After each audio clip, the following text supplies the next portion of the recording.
to relax, not be so guarded and so tough, because I'm used to fighting people like this. But the dude that you probably drugged, your last boyfriend, my God, let's talk about him. You was probably fighting him, I'm assuming, right? Hey guys, and welcome to Little Blackbird 91. We are talking to you guys about Ready to Love. Yes, Ready to Love. The reunion that went by on Friday night was one of explosions, mini explosions here and there. We had Zoe and Charisse going off at one. We had Charisse and Kadian going off at one. We had Kayla, having a little bit of a conversation with Jamala, or at least rolling her eyes at Jamala, with Randall and Jamala still going around the mulberry bush and the roundabouts with what they're actually doing in the gray area. We had also, I'm trying to think now, we had a little bit of, we saw a little bit of LJ with his harem as well, or haram, however you pronounce it, of ladies that seem to be giving him the some loving on that side as well. So there's quite a few things that we're going through. Zoe going to altercation with Swayze, rather I should say Swayze unbuttoned his shirt, stood up like he was going to fight Zoe, and I still don't know why, but we can discuss that all on this particular episode. And Dominica called out Mike because apparently he don't want her. Maybe she's too hood for him or something like that. Something like that anyway. Everyone had their theories about that. But we're going to discuss that all on this particular reunion episode. I'm joined by Jay. I'm joined by Sean. Listen, it's going to be an explosive episode. How you lot doing? Everybody good? Everybody good. We're glad to be back in the building after our world tour. We worldwide. We worldwide now. Bro, listen, we worldwide, baby. We worldwide. We in them streets too. Fully in them streets. It's us three again. We had the last live that we did in person was us three as well. Okay, so just want to get you guys thoughts. What was the most key moment that happened in the reunion for you? What was one of the key moments that really stuck out for you guys? What was one of the bigger talking points that you guys had about this particular reunion? Don't rush all at once to answer, but love to know your thoughts. Well, I'll go first because I know y'all some gentlemen and stuff, but I'll say some of the key points was the Sharika against the world moment. That was interesting. Definitely Zoe and Charisse, because it was once again that same back and forth between the two. And though Zoe again was wrong, because he could have not said anything. She drew him in first. So it's like that again, but at the same time, he was still wrong. Why are you arguing with a woman? But when it comes to the same sex, you just get up and walk away. Why you can't do the same thing with both? That's my thing, or whatever. And of course, LJ, because for bringing the light back up into it with his whole situation. I love how he keeps a happy home with his polygamous self. It's beautiful. And there were some more key moments. I know we'll get into them, especially towards the end with Charisse and Kadian. There's a real strong love-hate there. I don't know what it is, but either they're just too much alike, or I don't know. I just feel like they just too much alike. That's what I really think. But yeah, that's what I got so far.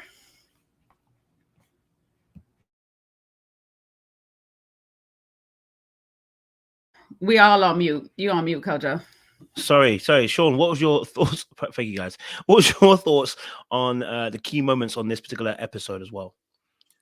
So for me, it was like the reunion that we didn't know that we needed, because it seemed like some things just played out the way we thought they were going to play, like AKA or a la Randall and Rara and Jamala, their little situationship, right? We knew where that was going, and it sounds like it went the way that it was going to go.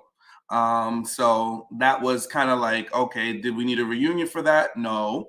But then other things like I just didn't understand the Swayze Zoe energy. It didn't make sense to me. It didn't feel like he was defending Charisse's honor. So I'm curious to see like more about what that whole tete-a-tete was that they was about to, get into, And now we found out that Zoe is an independent multimillionaire, you know, because he got $35 million to get to and a plane and a real estate deal. So, hey, listen, brother, I can't be mad at you. You better get on that portfolio. You better get the portfolio in, brother. You got bigger fish to fry. He was like, no. I bruise easy. I'm out. So I thought that was interesting. I thought that the whole Charisse, her whole vignette was interesting. We got to see our good brother, Mr. Sampson. I think Seaway will be joining us shortly. So, we got to see Mr. Sampson and his full-on persona, shall we say. I don't know if we'll see the veil unveiled, but, they teased a girlfriend being out there. So I would love for Mr. Sampson to come to the front of the congregation and please let us know what's all going and what's all really good. Kayla was, the nonverbals all throughout, the nonverbals and the facial expressions and the eye rolls. Poor thing. We just want healing for her. We're sending healing energy her way. And the rest we'll just dive into, but that's my little synopsis. I appreciate it, Sean. Thank you. Let's dive into then this conversation, because it's a topic that's come up. Zoe situation that he had with both Swayze and Charisse, but we can deal with first and foremost, obviously, the fact that the comment Jay made is, why didn't he have the same energy that he had for Charisse? Why didn't he have it for Swayze? Because he really was amped up, and I'm talking about body was doing all sorts of shaking, legs were doing the up and down like steady tapping. Brother couldn't wait to say his piece when it came to Charisse. Now I'm not vexed. I'm not even trying to shunt a man down if he has issues with somebody. I get it. People can really piss you off, and that's man or woman, and that's not a problem. But I need you to keep the same energy, because you was really ready to go with Charisse, and you went there verbally at least. To some degree of intensity. And then again, of course, obviously slightly different situation with Swayze, in the fact that obviously maybe didn't have the same build up, but that energy that you were, saying that the fake this, that, and having violent talk didn't really come out with Swayze as well. So, I wanted to get your kind of thoughts on this as well. Do you feel like there was a different energy for Swayze than it was for Zoe? And if there was, why do you feel like that different energy was taking place between, for Zoe anyway? Why do you think there was a different change for Zoe? Anyone can go. First to the buzzer.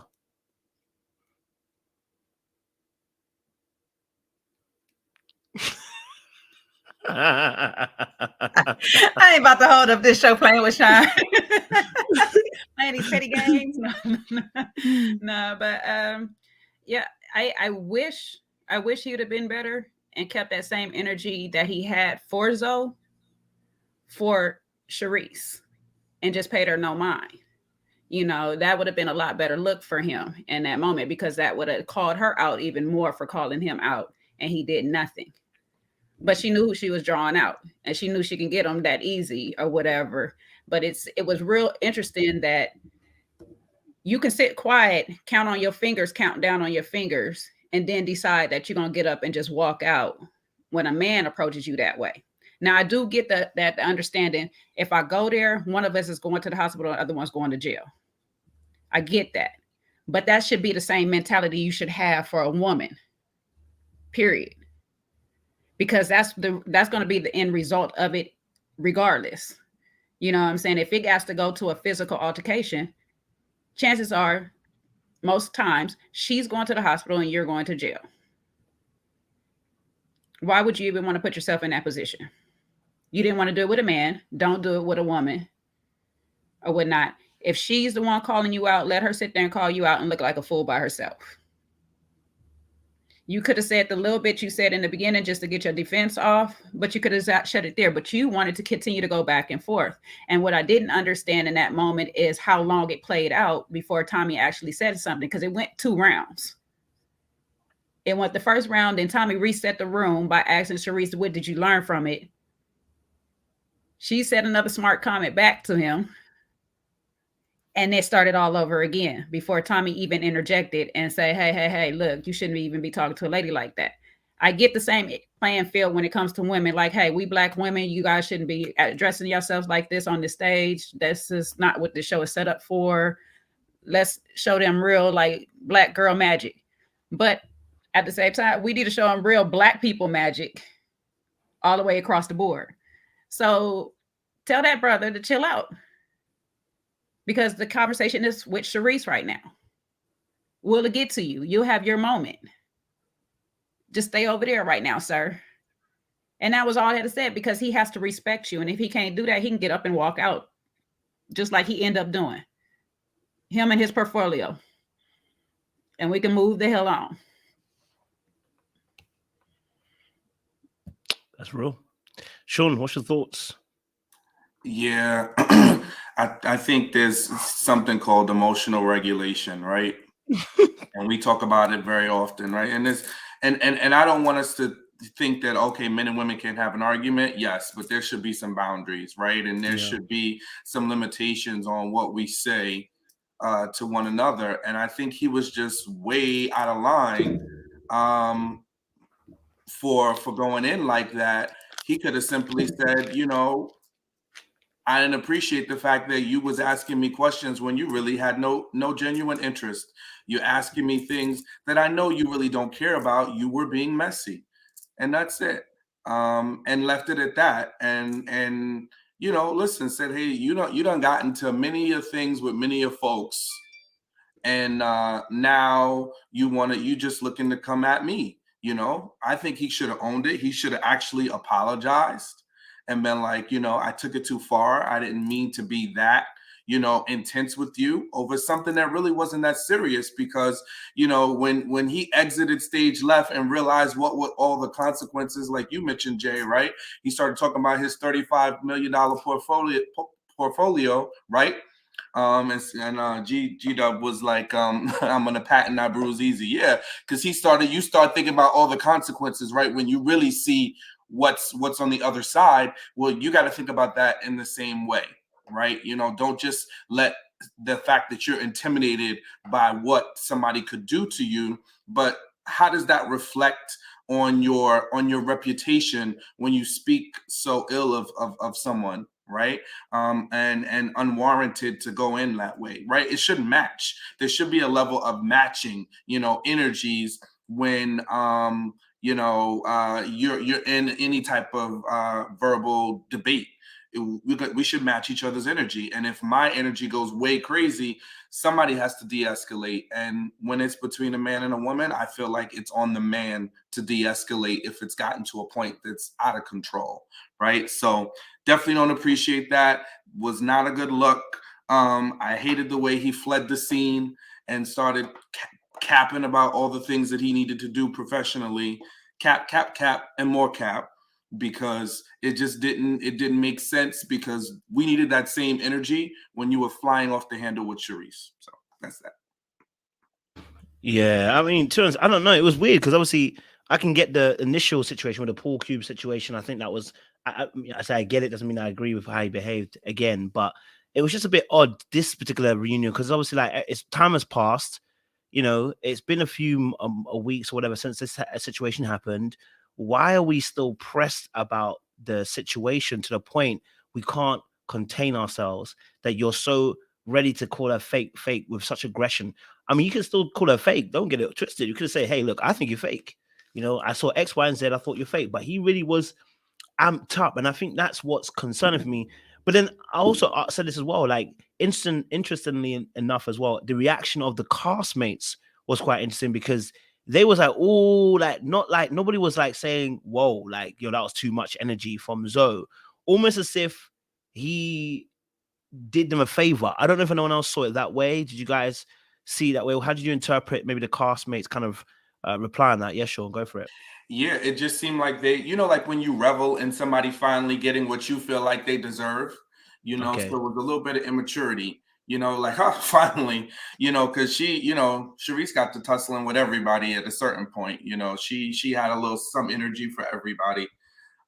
So I think they kind of was like, ooh, you done got him fired up now. And I think Kadian also delivered that during the season, why Zoe was so intense, because he wound up talking to her about it. So I think, and then she had her own commentary. It was like, you don't start nothing, and then try to hide your hand like you didn't, know what you're doing. So I felt like felt she deserved that, which, that's petty. We know what petty looks like, right? It's like, they getting theirs as long as it doesn't get crazy. But see, that's the problem. It's like it started to escalate. And like, at what point was he going to dial it back? And at what point was, someone going to just be like, bro, just chill out, chillax. You're going a little bit too far. Like we get it. We understand, dial it back. But yeah, the cast, they just kind of seem to be like, I mean, that's that kind of, when you cross so many people that people don't even care that you get spit on. That's that energy it was kind of given. It was just like, Sharice, I know you came up here and you said you made your amends with a lot of people, but clearly before that reunion, you didn't do a very good job, because literally not one person was like, hey, bro, like, chill. Like, why are you talking to her like that? At least from the editing perspective that we got of it. You know what I'm saying? So it was really interesting that really nobody had your back in that moment, which was weird. I get her loyalty because she still was trying to have people back in that, but you cross people so much that they can't even just tell him, chill out, you're doing too much. Mm-hmm. So on that side, she might want to check herself a bit on the energy she gives off, because that is really telling of you, of a person that you are as well, that literally when they see you in in the corner type position, they're not even willing to help you. And so I'm with you, Sean. He needs to take some emotional regulation classes. He needed to have some more anger management classes, because I know that counting the finger is from them classes or whatever. You're trying to count yourself down, but you need to have it in a situation where you're with women, because that's where your relationship is supposed to be geared to. So you should be working on it with women, because if they're able to sit there and say something that sets you off so bad that you want to keep going back and forth, and then if you have to count on your fingers with a man, that means that at some point you're not going to be able to do that with a woman, because you already don't fear her or fear much of losing anything in that position.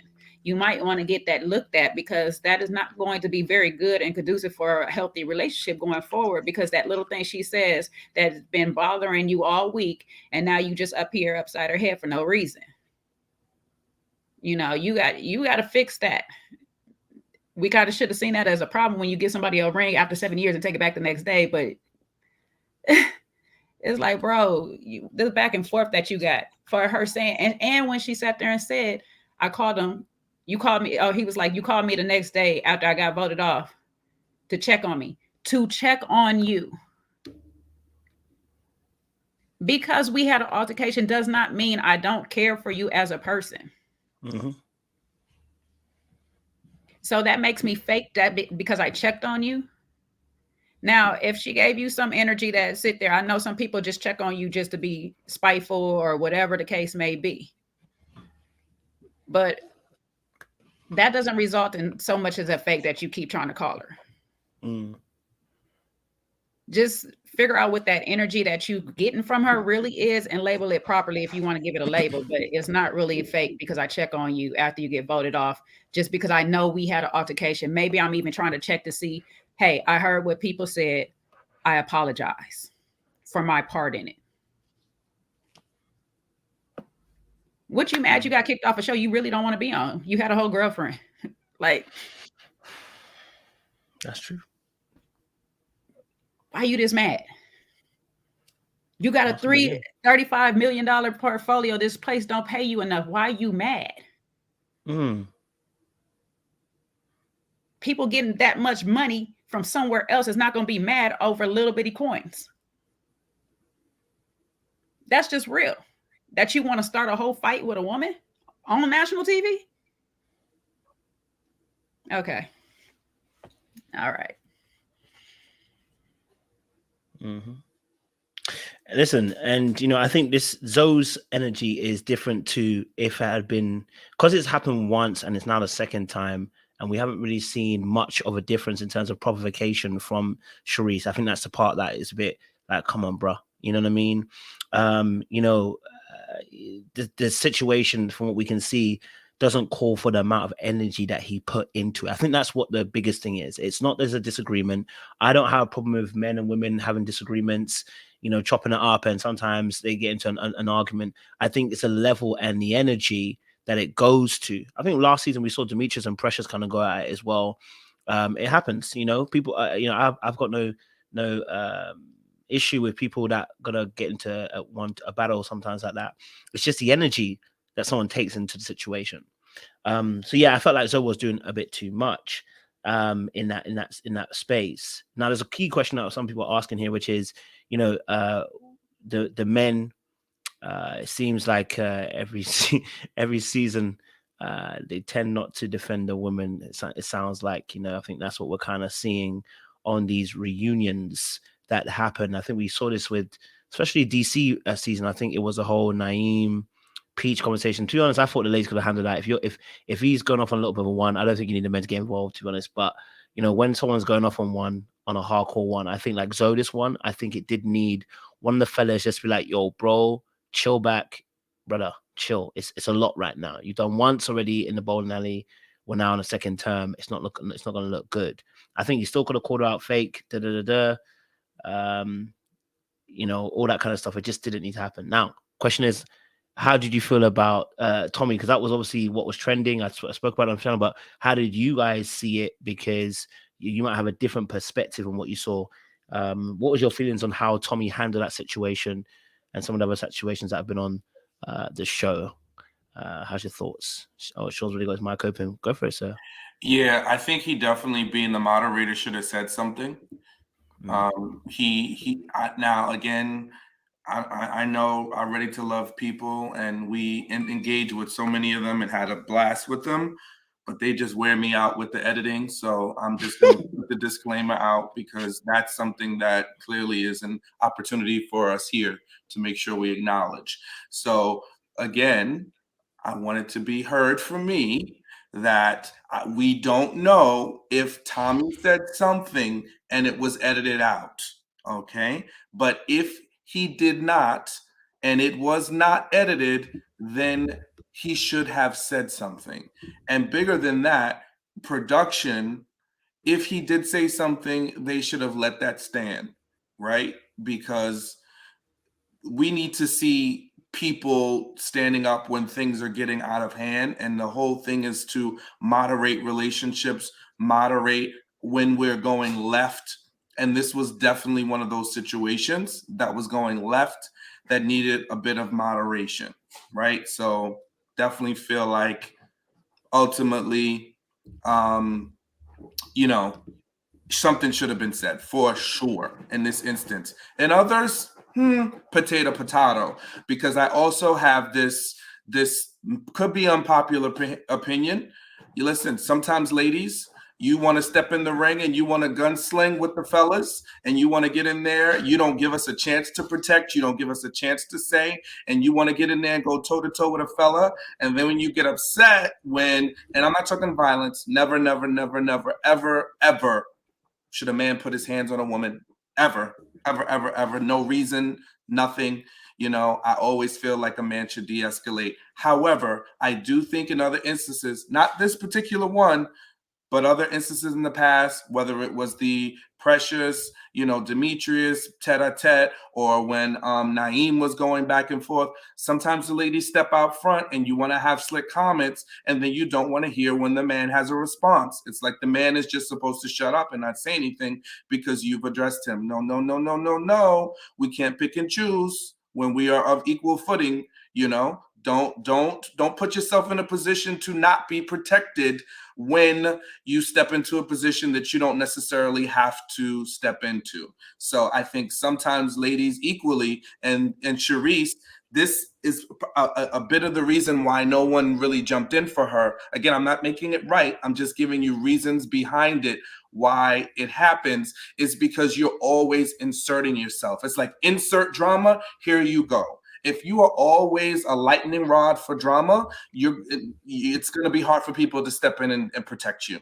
I'm just going to be honest, because I don't want to catch the stray bullet that's coming my way, because you're always in the midst of drama, right? Now, if you are somebody that, you know, is a reasonable person and you just kind of stepped into something and it's going left, I got your back, right? But if you're always stepping in front of the bullet and I'm trying to say, hey, calm down, but you're like, no, I got this. You got that energy.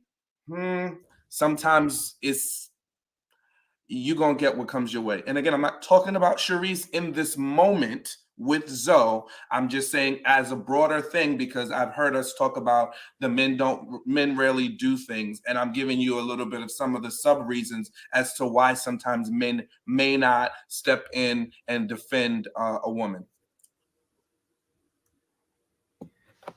Yeah, I'm definitely with you on that in part, Sean.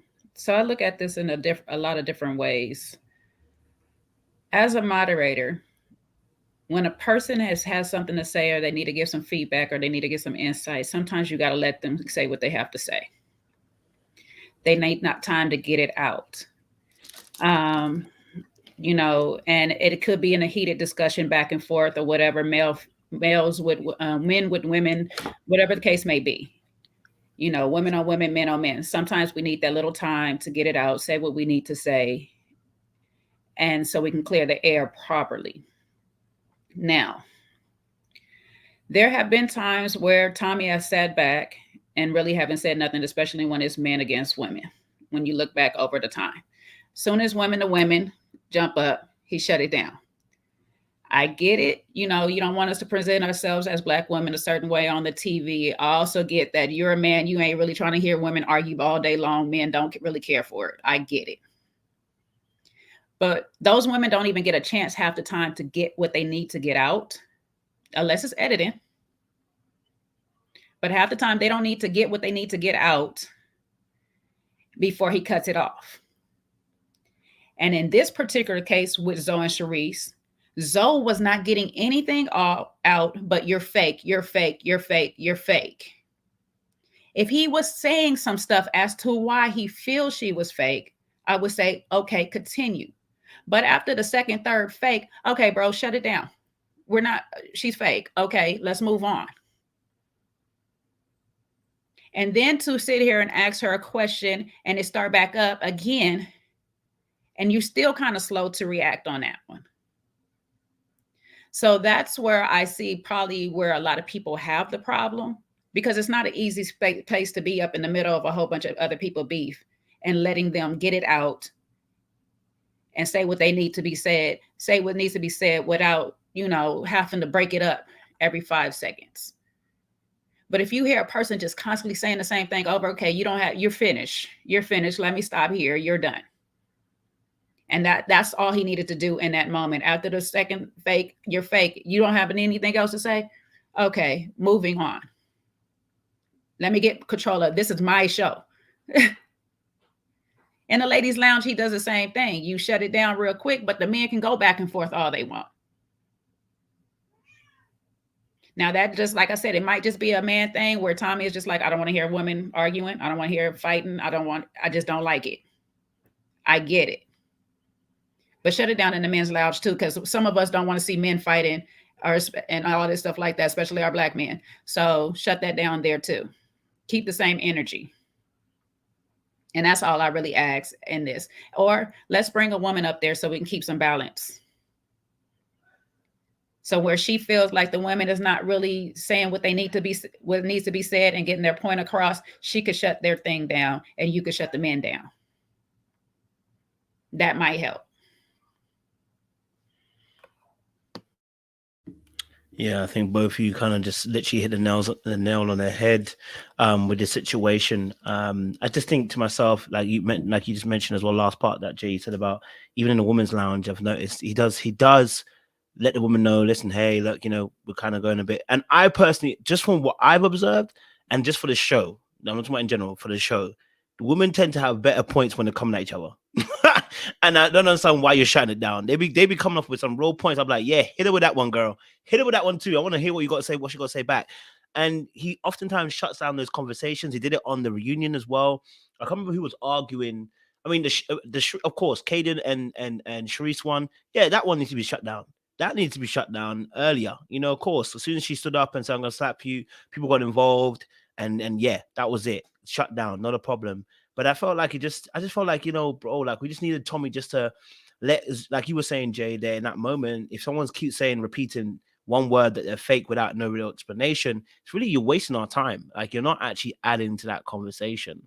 See, I was disappointed in just that aspect in terms of just being able to navigate the conversation. And I think you guys are right. As a host, your job is to navigate those conversations. But I have a feeling I just don't think Tommy is well versed in trying to have those type of conversations. I just don't think he has, because it's not the first time this happened.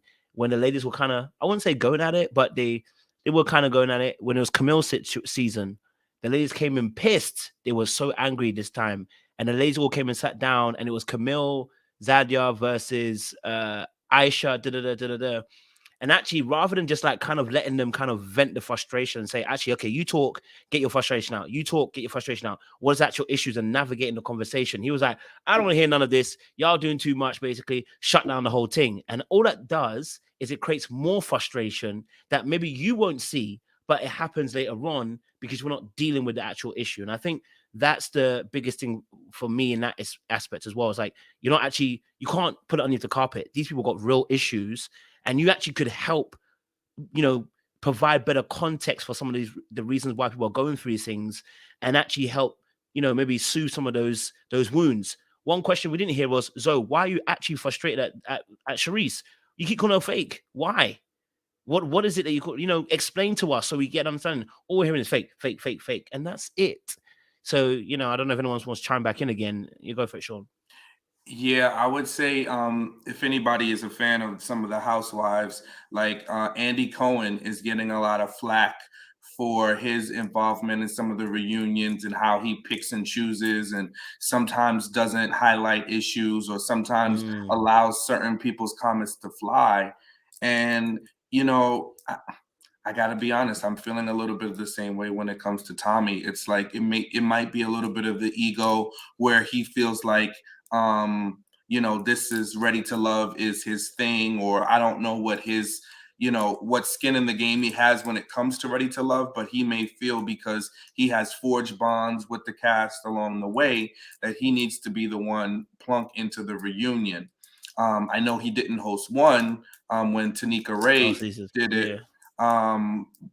He might want to reconsider. Sometimes it's better to have somebody who's connected to the show, but does not have as much skin in the game so that they can ask the questions that need to be asked, so that they can respectfully hold everybody accountable, right? And I think sometimes it's better to just get somebody that's good at that.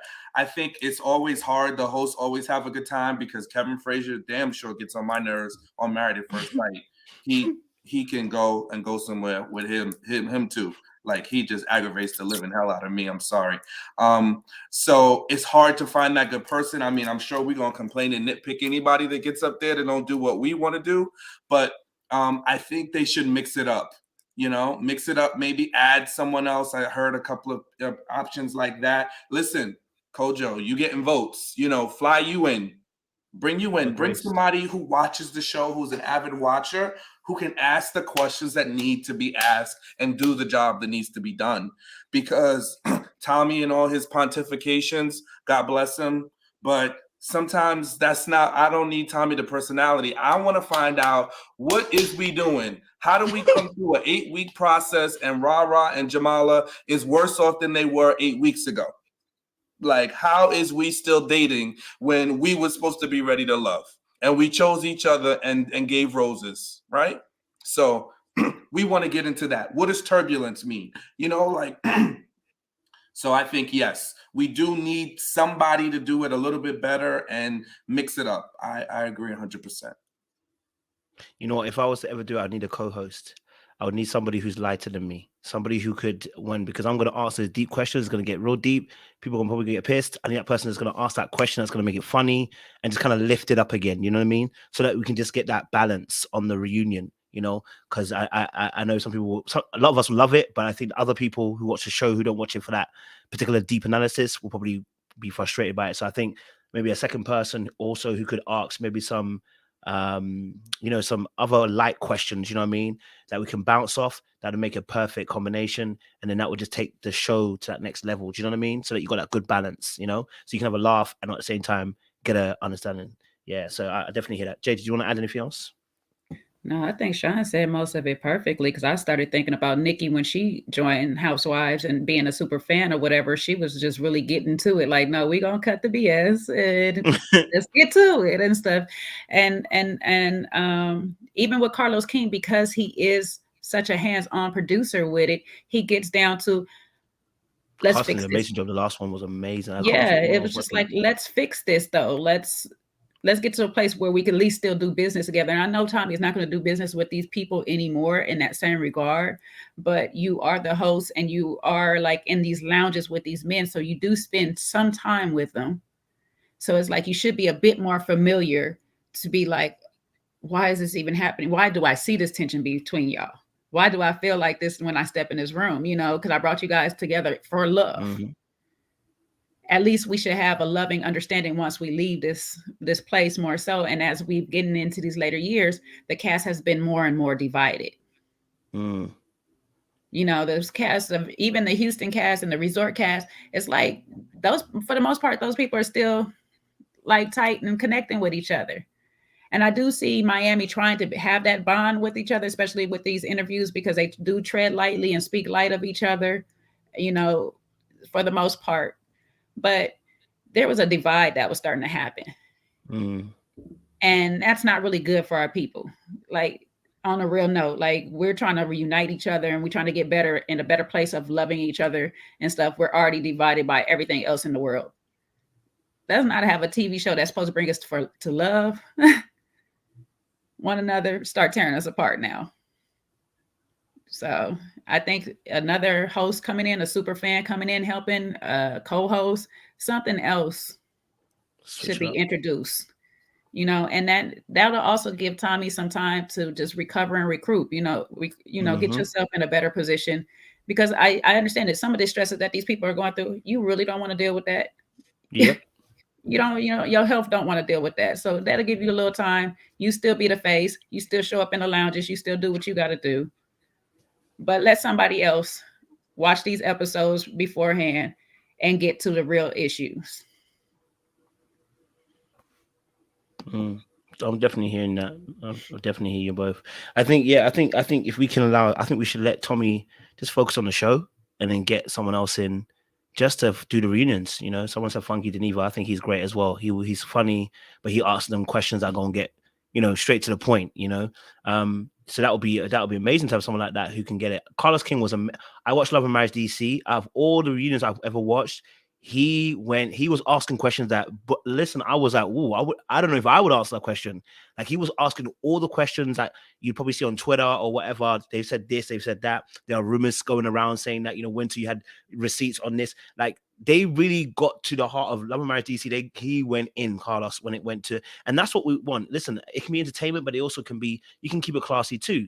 I know some people are getting a bit angry, and I just want people to understand this as well, because sometimes we do this with Black people, and I feel like we don't have no space for Black people. People who get angry and get frustrated, it's not a sign of lack of class. People, like, it's almost as if people can't have any outward emotion, and it becomes we're ghetto automatically. No, now if we're fighting, I can rock with you and say it might be a little bit ghetto. Okay, all right. But even saying ghetto, I don't even like saying ghetto, because I think it has such a negative connotation. When we have shows, especially in the UK, we have shows where they will get fisticuffs in with white folk, and they don't be calling that ghetto. They don't be calling anything this, because hey, that's just some good old entertainment TV. Okay, so I'm always careful about that. But yeah, if we have someone who can just navigate that space for reunions, we can get a bit more out of these people, man. So yeah, definitely hearing that. Go for it, Sean. Speaking of Love and Marriage DC, we had the pleasure of meeting Winter and she came to one of the functions, and she was out and about. And Winter, oh my gosh, Winter is gorgeous. I just had to say it out loud. Not you firing your shots in the air and putting your ring in the hat. Wherever just they in will case land. Winter is there watching. You're out there, Winter. Woo! Winter, spring, summer, fall. All you got to do is call, baby girl. Oh man, that is too hilarious. Too hilarious. Okay, let's move on then to the next one. I don't know what my next clip is, to be honest. Let me see what It's a little awkward. You think Mike and Brandi have a stronger connection than you and Mike? No. You think yours was just as strong, if not stronger? Yeah. How so? There was a deeper, raw realness that I felt like we had between us. Woo! Okay, Kayla and Mike situation. I want to know your thoughts. Kayla plus Mike. She said she felt they had a stronger connection. Do you agree with Kayla's sentiments? Do you feel like Kayla and Mike had a stronger connection? If so, or if not, tell us why you think that particular instance as well. Go for it, Jay. Listen, I'm not mad at sis' confidence at all. If you felt like you have it better than she did, you might have, But what connection are we talking about, though? What type of connection are we talking about? That's the question. I can have a strong sexual connection with a person, but mentally, we might not be connected. Spiritually, we might not be connected. Emotionally, we might not be connected. So what are you saying right now? Which kind of connection are you speaking on? Is it an overall connection? Is it a friendship connection? Because all of those things can't be stronger than what her, him and Brandi have. Yes, that's true. But did he pick you? And I have my different reasons on why he didn't pick you. I won't say it wasn't because of the connection,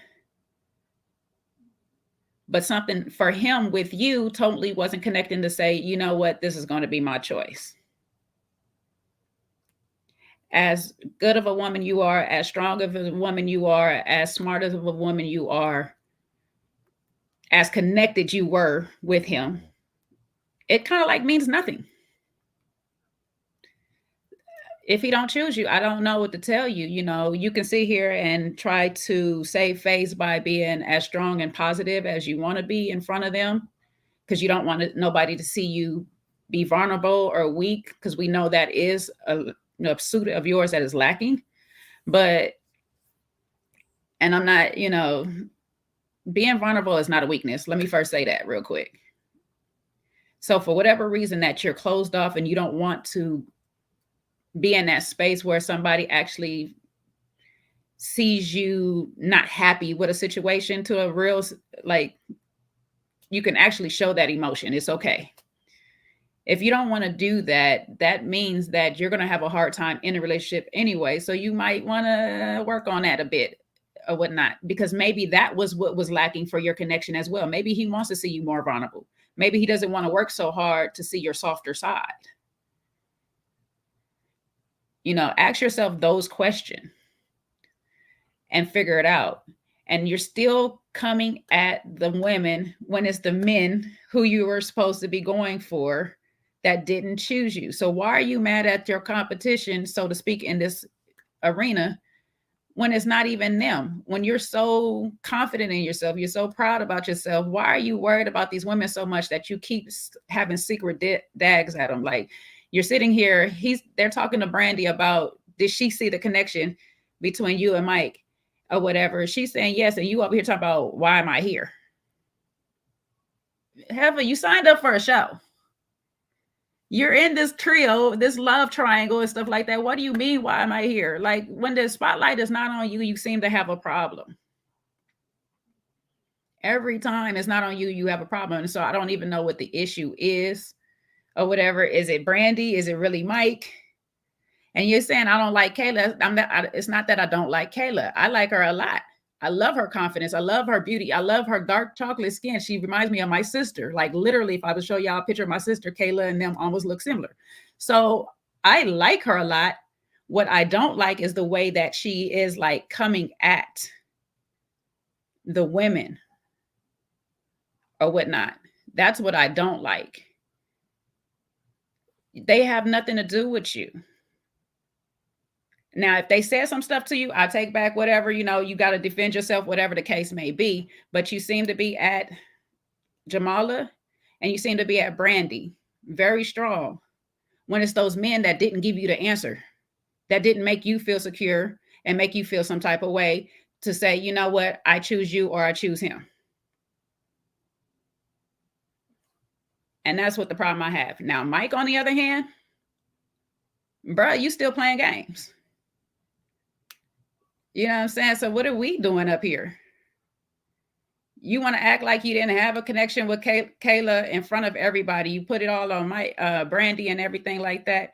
But you, through most of the show, was passive aggressive and waiting for her. And you chose Brandi because she was a safer choice.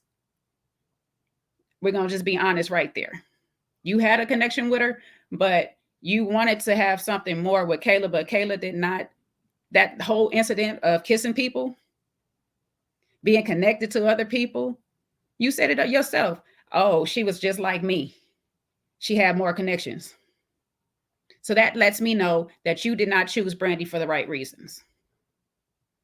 As much as I wanted to be there for y'all and all this stuff like that, when you said that, you did not choose Brandi for the right reasons. You chose her because Kayla was occupied with other people. That told me that you would have picked Kayla. So you can have your grandiose speech next week or whatever you're going to tell Brandi and all that. But I hope sis realized she's in a situationship again. But I did like Brandi's attitude for most of it. She didn't get riled up. She didn't, she kept her composure and stuff like that. Maybe she ain't on the agreement or whatever, but you in a situationship again. I'm sorry. At this point, I might believe what Dominica was saying. And I'm not Jay with the strawberries. For all y'all that know that I do pastries, I am not that Jay. I'm sorry. Get rid of Jay now. Sean, I hate you there, Jay. Bars. Go for it, Sean. I don't even know who Jay with the strawberries is, but now I want to find out because it must be something spicy the way she dropped that right at the end. And she just hey, just remember, he gave Brandi some chocolate covered strawberries. Now, was that from Jay? Oh Lord, can you imagine? The disrespect.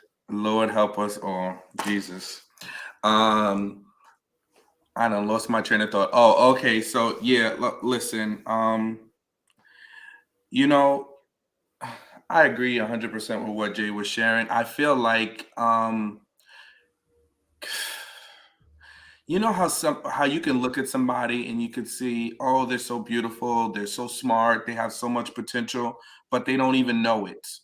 And they undercut themselves, but their pride and their ego won't even let them see how much they could really be, because there's this thing where the human mind is so powerful that we only use a small portion of it.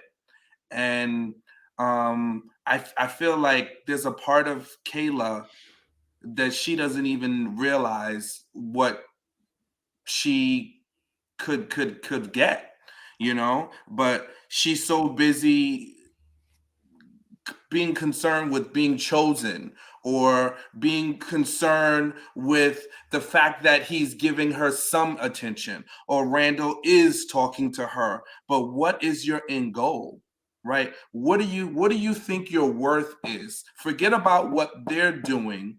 What do you deserve? What do you want? And does that match what they're giving you? Because if you're on a show for relationships, Randall and Mike were not giving her relationship energy. And for me, it was so sad because she's so intelligent, so, spunky, full of life, beautiful, that she can't see it. And every time she opens up her mouth, well, they want me and he's calling me and he kissed me off camera. Ma'am, it doesn't matter if he kissed you on camera, because right now in front of you, what he's telling you is that he didn't like the way you were moving and that he will never choose you. So pay attention to that and stop being focused about what he's going to do behind you, what he's willing to do with you. Even Randall, who doesn't really say a lot this whole season, said her energy is erotic. That lets you know where they see you, Kayla. Like, we love you, and that's not, I'm not saying that's who you are, but that is how the men are perceiving you. And if you want something different, bust what they're doing and saying, what do you want? And that's what I just want to, like, I want her to see it. I want her to get it. We know you're beautiful. You don't have to tell us. It doesn't matter. But men will make choices, and it's not always the right choice. I'm not saying the men are right, but I'm saying you got to pay attention to what they're showing you and the energy that they're giving you, and it's not energy for a relationship.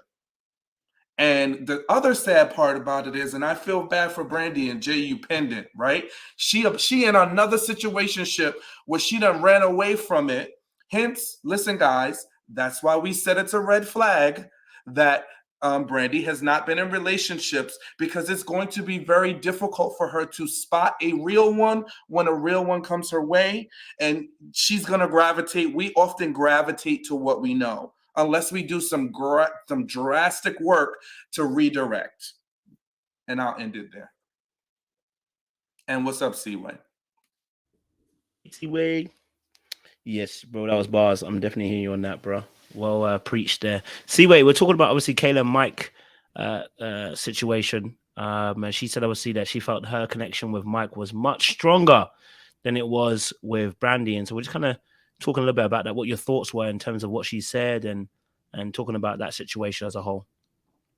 Yeah, I mean, I agree with what I heard what Sean said. I don't know, Jay, sorry if I miss if you spoke about this too, but I thought, they were basically playing like battle of the pick-me's for Mike, and I just thought that was just, unfortunate that she's saying that their connection was strong, and maybe it was like a sexual connection or some type of strong energy. I'm not going to say they didn't have a strong energy, but I just don't know where your pride needs to be to say that on stage after he has already picked another woman. And I say that in quotes because who knows where him and Brandi are. It's looking like nowhere, right? But I just wouldn't be fighting for a quote unquote connection with a man that literally said that he didn't want me.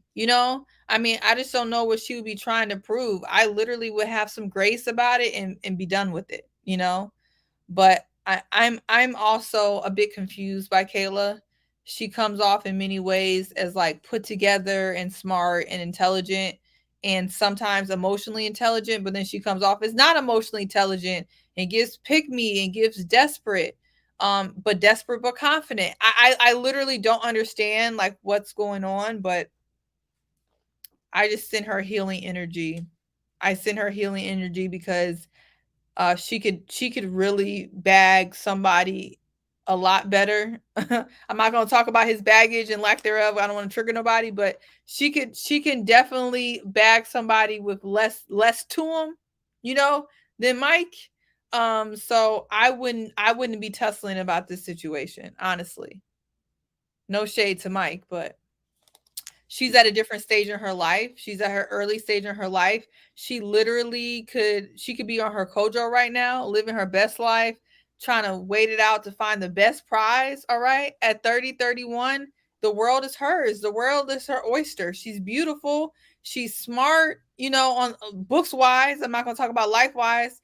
Like literally, she has no kids. This is the time where she could get another man in his prime.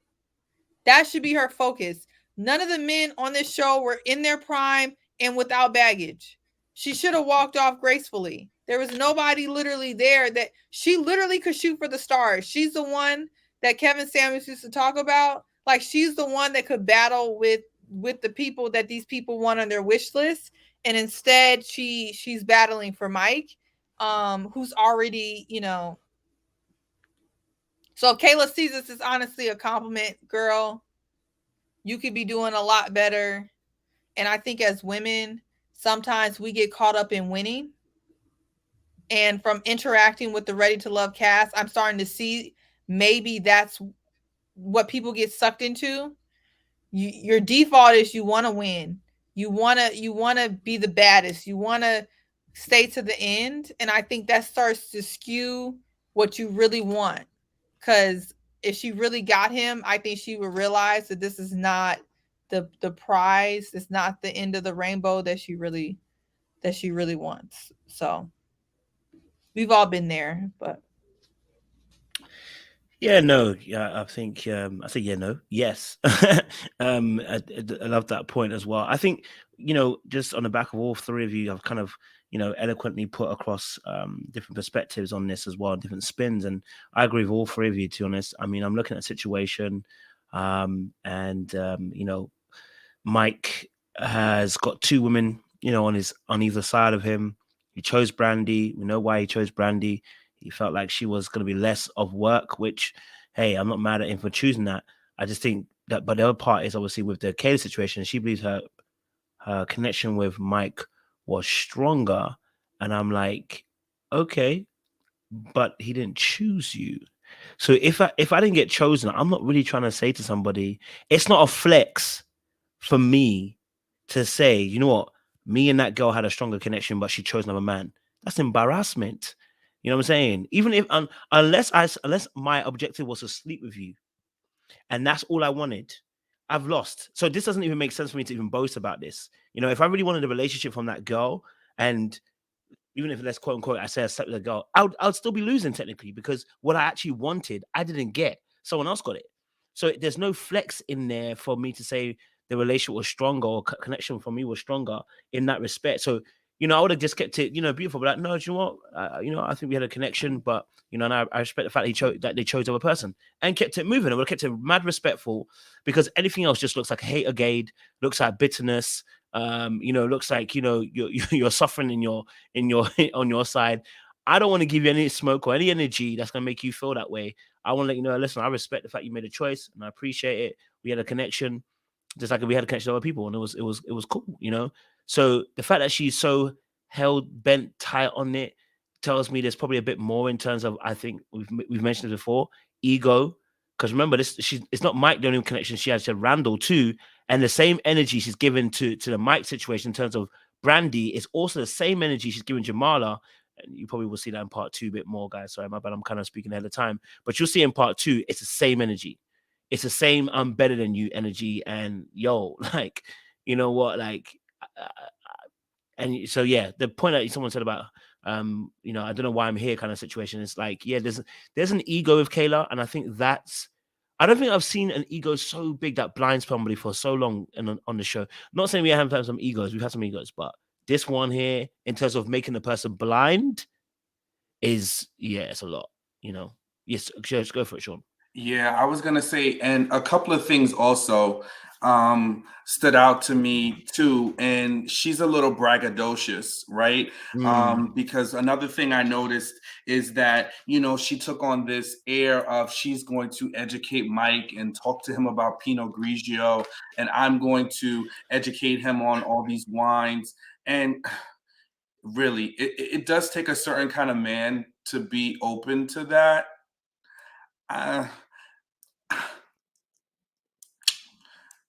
It's going to sound misogynistic, so it is what it is. But listen, I don't know that we really want to be in that kind of position most often, where we're being educated, told, lifted up. We don't want to be elevated by our woman in that capacity, right? There's things that you can do to help me advance my level of knowledge on certain things, but the way that she goes about doing it, yeah, that way won't work. And, she also talked about her upbringing and the level of privilege that she had. And she was in a group, a social group amongst Black American elite, which I'm familiar with. It's called Jack and Jill. And I've definitely interacted with several Jack and Jill kids, and they can. Some of them are, adjusted, but a lot of them are. This is who I am, da da da da da. They're gonna talk about mommy and daddy and everything that mommy and daddy had to do. I think like whatever whatever privilege you've had growing up or whatever you've been exposed to, you shouldn't have to lead with it. And I think that's the same thing that she does with her looks, with her intelligence. She leads with it versus being subtle. And I think it goes a long way for somebody to tell you you're beautiful, someone to tell you you're smart. Oh, someone to be like, oh, wow, how did you know that? Or, blah, blah, blah, fill in the blanks. But if I've got to lead with that, then that's my persona. And I feel like it puts me in a higher tier than other people. And I think that's what can be a turnoff to the men.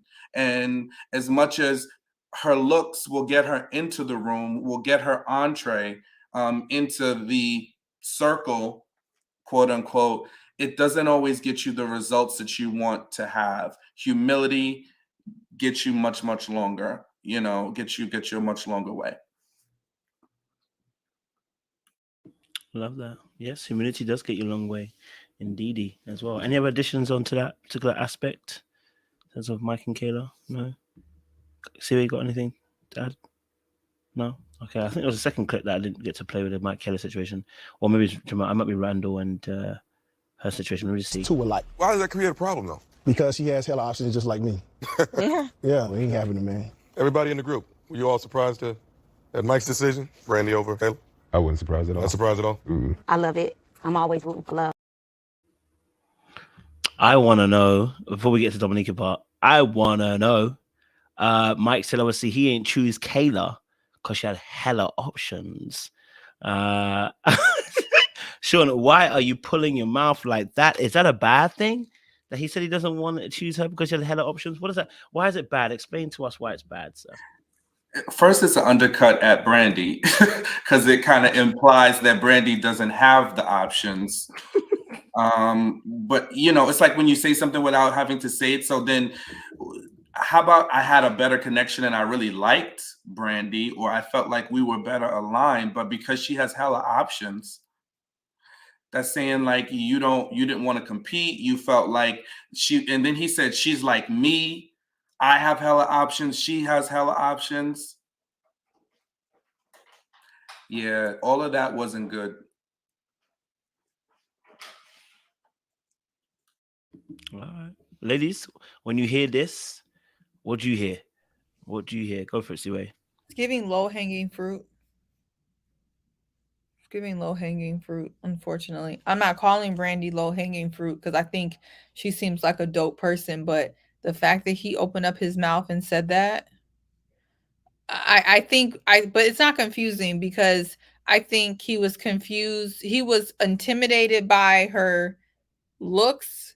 He was intimidated by her class differences, socioeconomic differences, knowledge differences, intelligence differences.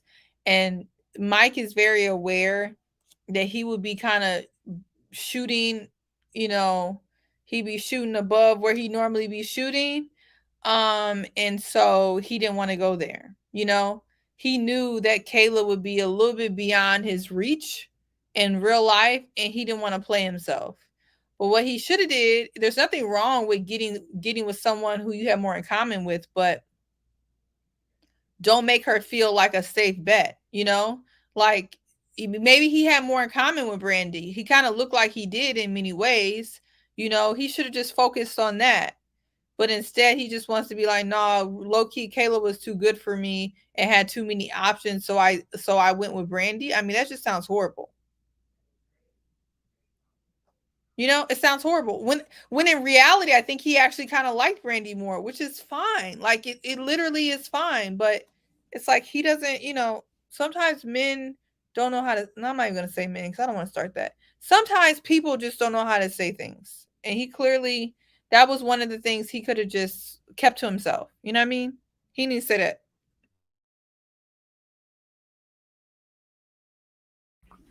Definitely hear on that. Go for it, Jay. First thing I got was insecurity. Insecurity, you don't know what to say. And Brandi wasn't your number one option. by heart, like but to heart. I think he did really like Brandi. I think he liked the way Brandi pursued him. I think he liked the fact that Brandi didn't have true option connections. She had others, but I don't think she had true connections because she cut them all off for him. And I think he liked that about it. Brandi was easy. Brandi was safe or whatever. And Brandi is possibly where he wants to see himself in the future. But Kayla is definitely where he's still at. And for him, Kayla not giving him a definite answer was the same for Randall, because Randall eventually chose Jamala the same way, because Kayla would not give a definite. Had Kayla gave a definite at that last thing with the brother, Randall would have went there. And I'm not saying he didn't have a connection with Jamala, but that last incident for him, for whatever reason, he was not really trying to go there with her. So had he been sure that he would have been picked, he would have picked Kayla. And had Mike been sure that he didn't have to worry about all her other connections, so to speak, he would have rocked with her. So it's definitely not alpha. If he wanted to call himself alpha, it's definitely not alpha, because the alpha would have welcomed all challengers, because they wouldn't worry about it, because they would have been confident that they was going to win even if they didn't. It's definitely giving me late bloomer, because I'm like, you know, this look that you have, this aesthetic that you have and everything, if you had this through high school, I could have seen you rocking more towards that alpha lane, being that, you know, if you were a jock in high school, I could see you welcome in all challengers and not worry about it, you know, but it's giving me late bloomer that you just got into this look, this body, this everything, and you still awkward and you still not used to having it. So you don't know what to do with it. So you're not even willing to challenge or be challenged by anybody else. That she was just supposed to like you for your looks alone. And I don't know why you thought that of her, especially with her caliber or background. She gonna want something a little bit more than just that lusty energy. Now, it will pull us in, it will draw us in and have us connected to people we don't need to be connected to or whatnot, especially when we really not ready for a serious relationship. But there was no reason really that he should have really picked Brandi over it, unless Brandi was just a safe choice and he didn't want to compete. And that's how I look at that. It's just, I'm sorry, Brandi is a beautiful woman and she could do way better to me than somebody that is just choosing you because you're safe.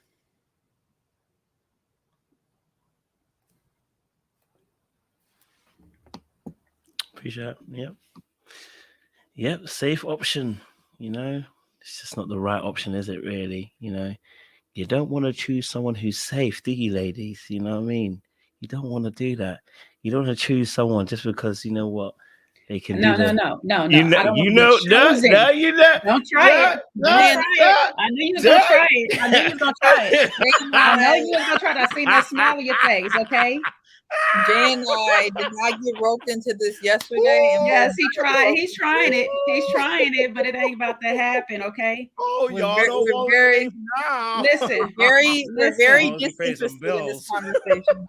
This is a whole different conversation. You could try again. And so I'll shut you down on that one if you want to go there, Coach. You already got it. Y'all shut you arguing down. with yourself. Hey, I ain't say you don't said everything you need to say. I didn't No. say you said I ain't say. Let her know. I didn't say what you said. You said something else. You got the mineral. I didn't say I'm not going to choose. I would choose a safe option. Me. Is it offensive to choose safe? I would choose a safe option. I'm telling her she shouldn't be the safe option. There's actually nothing wrong with choosing a safe option, but that's not the topic at hand. Yeah. The topic is at hand is she shouldn't be comfortable. Why should we be comfortable? We should be comfortable being the safe option when you got. No, I would tell you the same thing. I would tell you the same thing. And would I tell you? What would I tell you? You are entitled to what you deserve. Didn't I tell you that? Oh, you know that was written in there. You entitled to what you deserve. Okay. If she feels that she deserves that to be the safe option, then let her be. Don't get Okay. Try again, Kojo. Okay. You They have done no clue what we slide, talking about. They slippity have no slide. clue what we You done talking the electric slider. You did the cha-cha slide. You tried to... Let it slide. We'll let it slide. We'll let it slide. You did the backslide. You can say whatever you want to say. What kind of slide I did. I could be a slip and slide all day long, but you know, you tried it. Cross. You tried it. Ladies and gentlemen, just don't be the safe option, okay? But That's now I'm it. hearing you. whatever y'all want to be. Okay. What you say, Sierra? Sorry, go to say Whatever Okay, you I'll want cut to you be. The problem with Brandi is not that she's the safe option. I feel like that's what we're missing. The problem is that he doesn't value her, period. There's a lot of people who value their safe options, and that's why I don't tussle with y'all on y'all little men's panel, but I don't want people to feel like they can't be a safe option. But if you're not valued, you shouldn't be anywhere you're not valued. You know what I mean?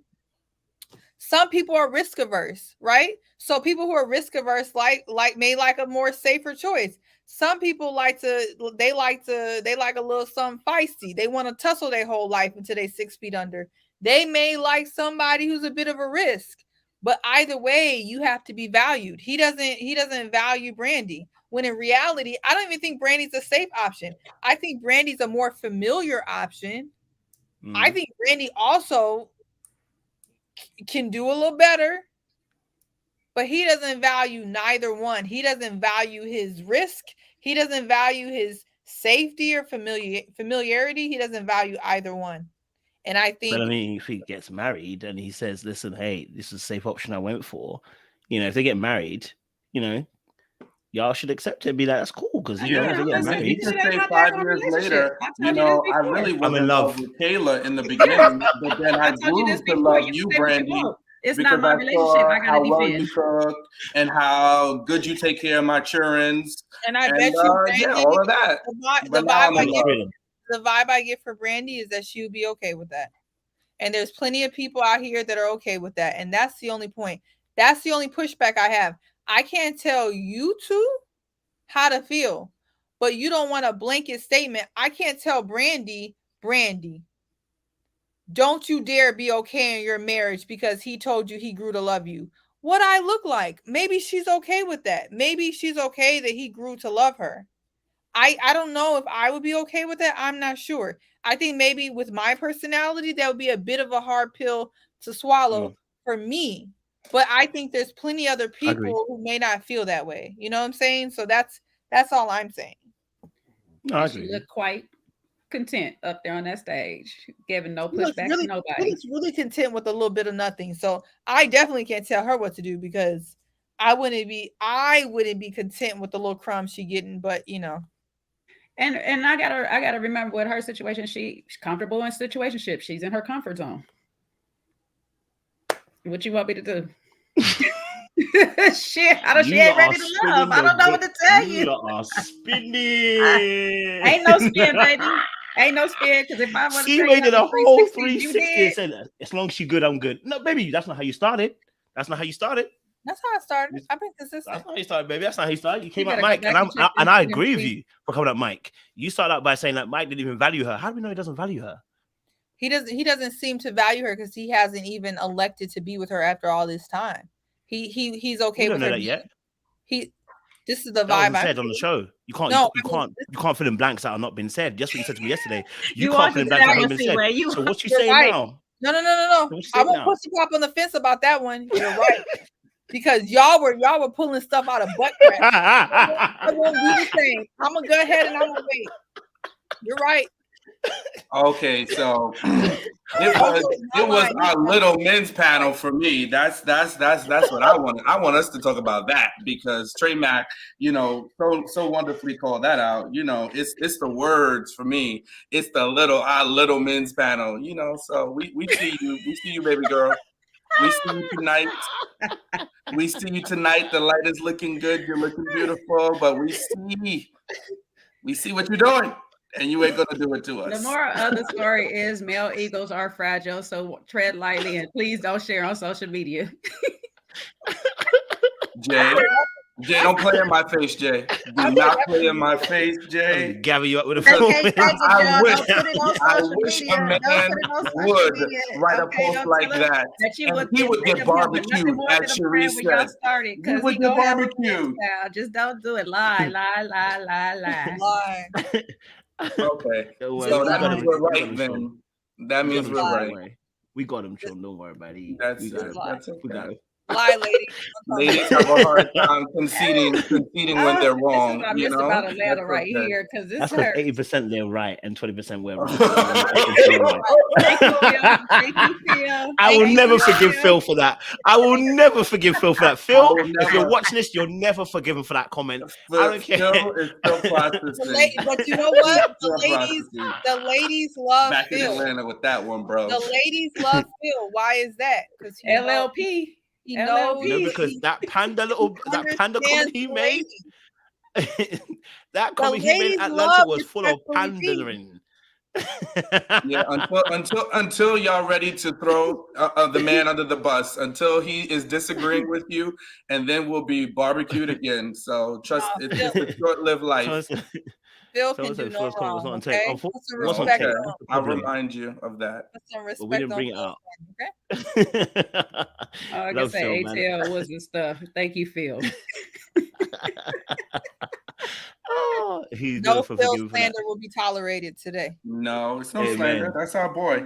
He tried to correct himself, but you already had your sound bite, so you was running with it. They did. No, I had, he was like 20, 80, 20. I said, All right, next clip.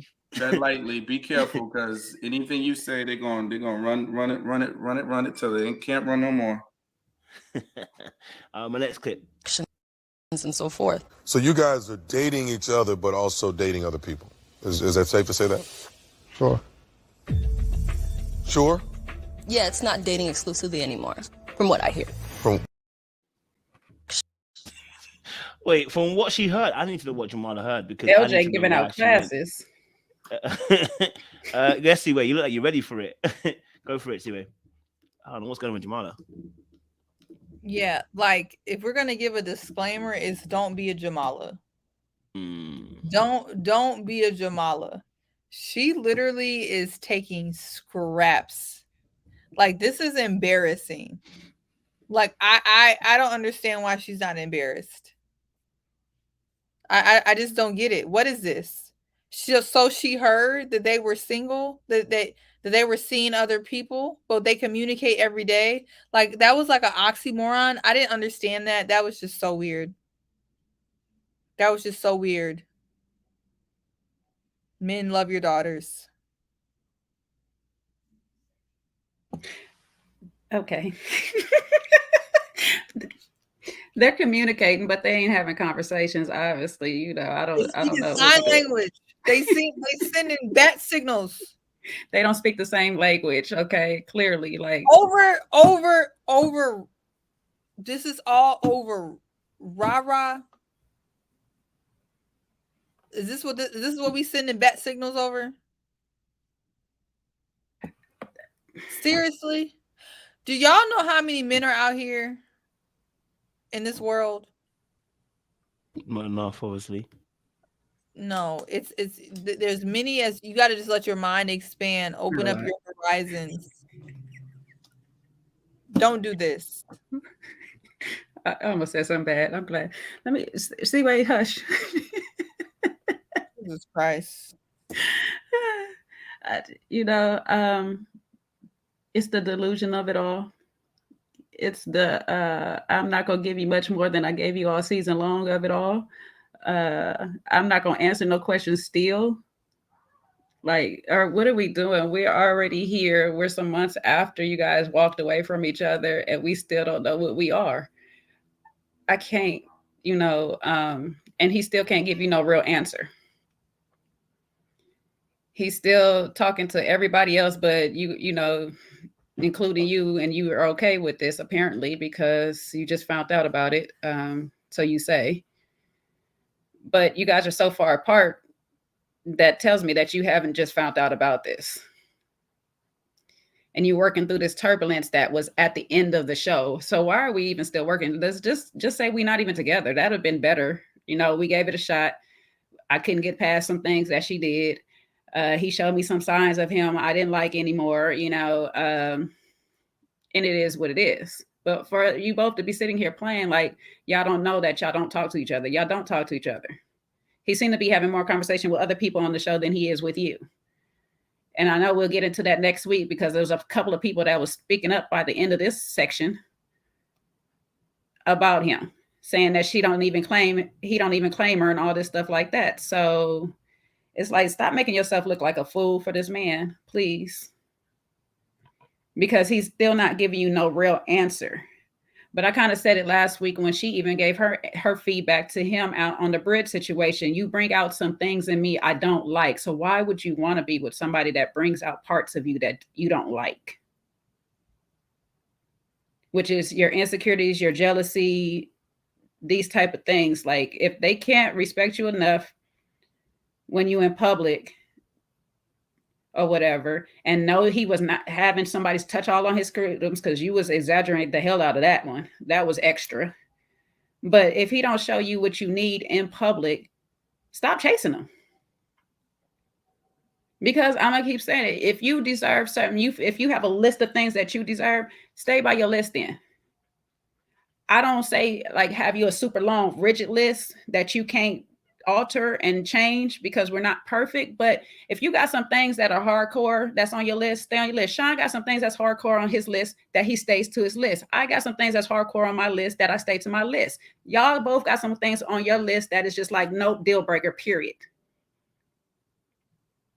And sometimes you have to have that list because that list is your boundaries. And it's going to say, do not play with me like this. And you got to stand by them boundaries.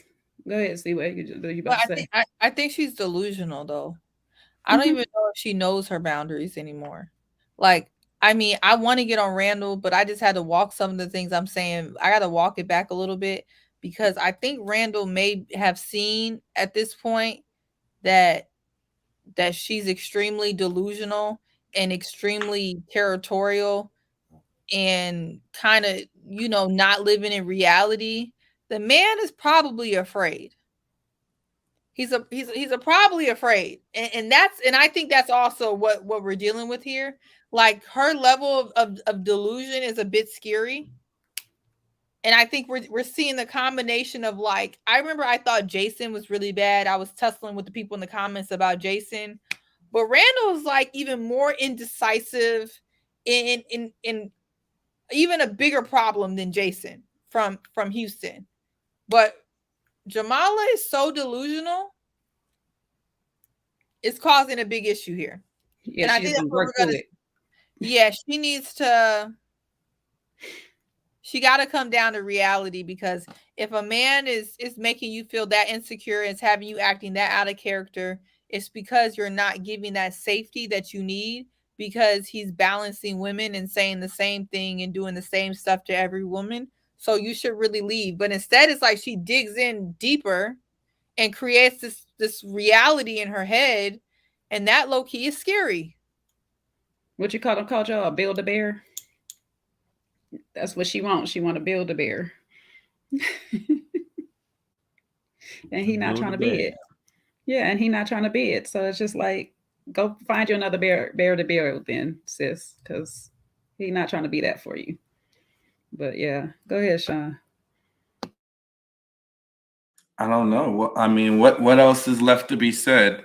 I think their situation is, we don't need to be Miss Cleo to predict where they ended up, because they're back at the same place. They actually seem like they're worse off, where, you know, she's not even in his top anymore. She's one of a few.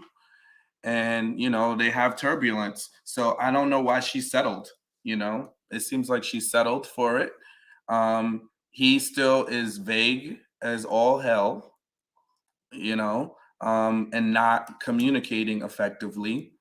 And, you know, I think I saw somebody in the comments saying like, we're not giving him smoke. So I think ultimately, at this stage of the game, right? If you know you're not, especially you have a woman or two that really cares for you, you got to cut them loose, bro. You do yourself more damage and more disservice by continuing to drag it out, by giving them the illusion or having one foot in and one foot out. You're going to cause yourself more strife, because if you thought the turn up at the vacation was something, she gonna wreck you, bro. And then that's when you see these social media explosions and all these other things, and then her timeline's gonna be filled with quotes. If a ninja don't treat you right, then you need to move to the left and the right. Like you could get these whole quotes and subs of the relationship and how it's playing out. It's because as men, we need to be honest and we need to be clear. And if he does not like her, or if he doesn't see a future with her, then he just needs to say it and be upfront. As much as it is on her to read the room, for crying out loud. And I think you all nailed that. I don't need to belabor that point. But I do think that he needs to be clear at a certain point. Like, sweetie, you're beautiful, but from what I see, this is just not going to work between you and I would rather not take you down a road of playing with you. Now, if you want to keep playing this game, if you want to keep riding the ride, I can't stop you. But I'm telling you, you and me it's not going to work. He needs to be honest with her. He needs to let her off, because clearly her feelings, and again, we love you, ladies. I love you, Jay. Love you, Seaway. But this is what it circles back to. You can't have an imbalance. There's too much of an imbalance about how much Jamala likes Randall and how much attention that she gives him versus how he gives her. There is no level of reciprocity there. And it's unfortunate. And he uses that to manipulate and drag her on, and this is why sometimes if you see your energy is not being matched by the person that you're with, if they're not letting you off the train, sometimes you got to jump off that train yourself and just get off and let it keep riding on. And that's where I'll end it. Yeah, do you know what? I'm with you guys and ladies as well. I think in this situation, Jamala, we saw it from earlier in the season, she was just way too deeply invested in him. And this is going back to what we said about as well, Sean, about that imbalance.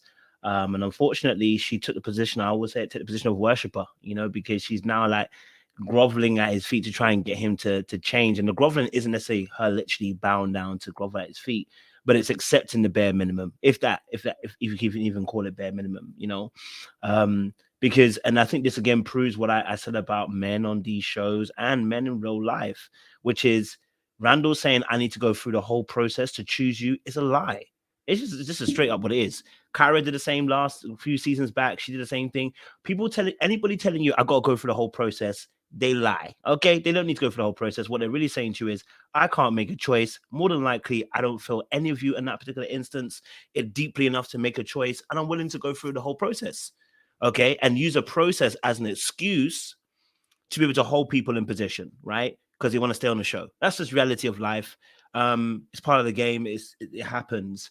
But not being able to make a decisive choice is very, very clear here with Randall. He had 3 women on the go as well. I think though, I think someone else said it about Kayla's situation. I do think Kayla could have been a choice, but I'll be honest with you, he was never convinced. And I think things just nailed it in the coffin as it kept on going on, right? I think the final nail in the coffin would have been the brother conversation. That was a final nail in the coffin, okay? When, he was talking with Kayla, and Kayla was, and some people might not see this way, but that little bit of energy that she gave, that little flare up, instantly tripped up the wires, because the brother caught it and was like, bruh, you don't need to be going for her, you need to go for Jamala. Because instantly she became a little bit, I like to say, combative in that moment when it came to the brother and Randall situation, albeit it wasn't all her fault in that conversation.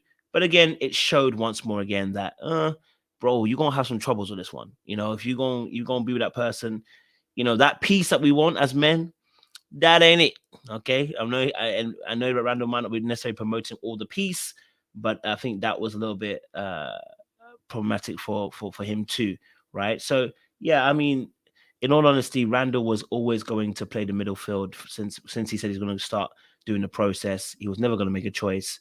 This is a lesson to learn. Ladies, if you're out there, men make choices, which is why at the panel in DC, I was holding the men's feet to the fire. They tried to run away, but I caught them all. Okay, I caught them all because I'm fair on both sides. Okay, so just like the ladies were trying to backtrack today, I caught them today as well. Okay, we all can get the smoke. Yeah, Seaway's looking at me. I got you, baby. Okay, because you circling the block. Just saying, you circling. I'm playing. I appreciate you, baby. I appreciate you. Say Seaway. But you were circling the block. But yeah, so any additions to this particular part, Jamala and Randall? I just don't know. Again, another young lady that doesn't know her worth. You know. We're gonna leave that where that is. She don't want peace. She want problems, huh? What type of accent was that? Huh? That was Jay. Leave me alone. Call him all the way out, Jay. Call him all the way out. That was my Jack. Some type of island, know. But we don't know what island it was. I don't. It was a melange of islands. How about that? Got the NY matchup, huh, yo? Exactly. You know what I'm saying? But yeah, but like why is she still hanging on? And she's like, I don't know what it is. Like, ma'am, you know what it is. You know what it is, ma'am. It's like, I don't know what we doing. What do you mean you don't know what we doing? You know what you're doing, right? It's the you know what's going on. He is seeing multiple people, and you know this. But why are you settling for that? And that to me is the big ask, right? Just the same way we asked Kayla. It's like, why are you tolerating this? It's the podcast. Like, why? It's the podcast. I don't get it.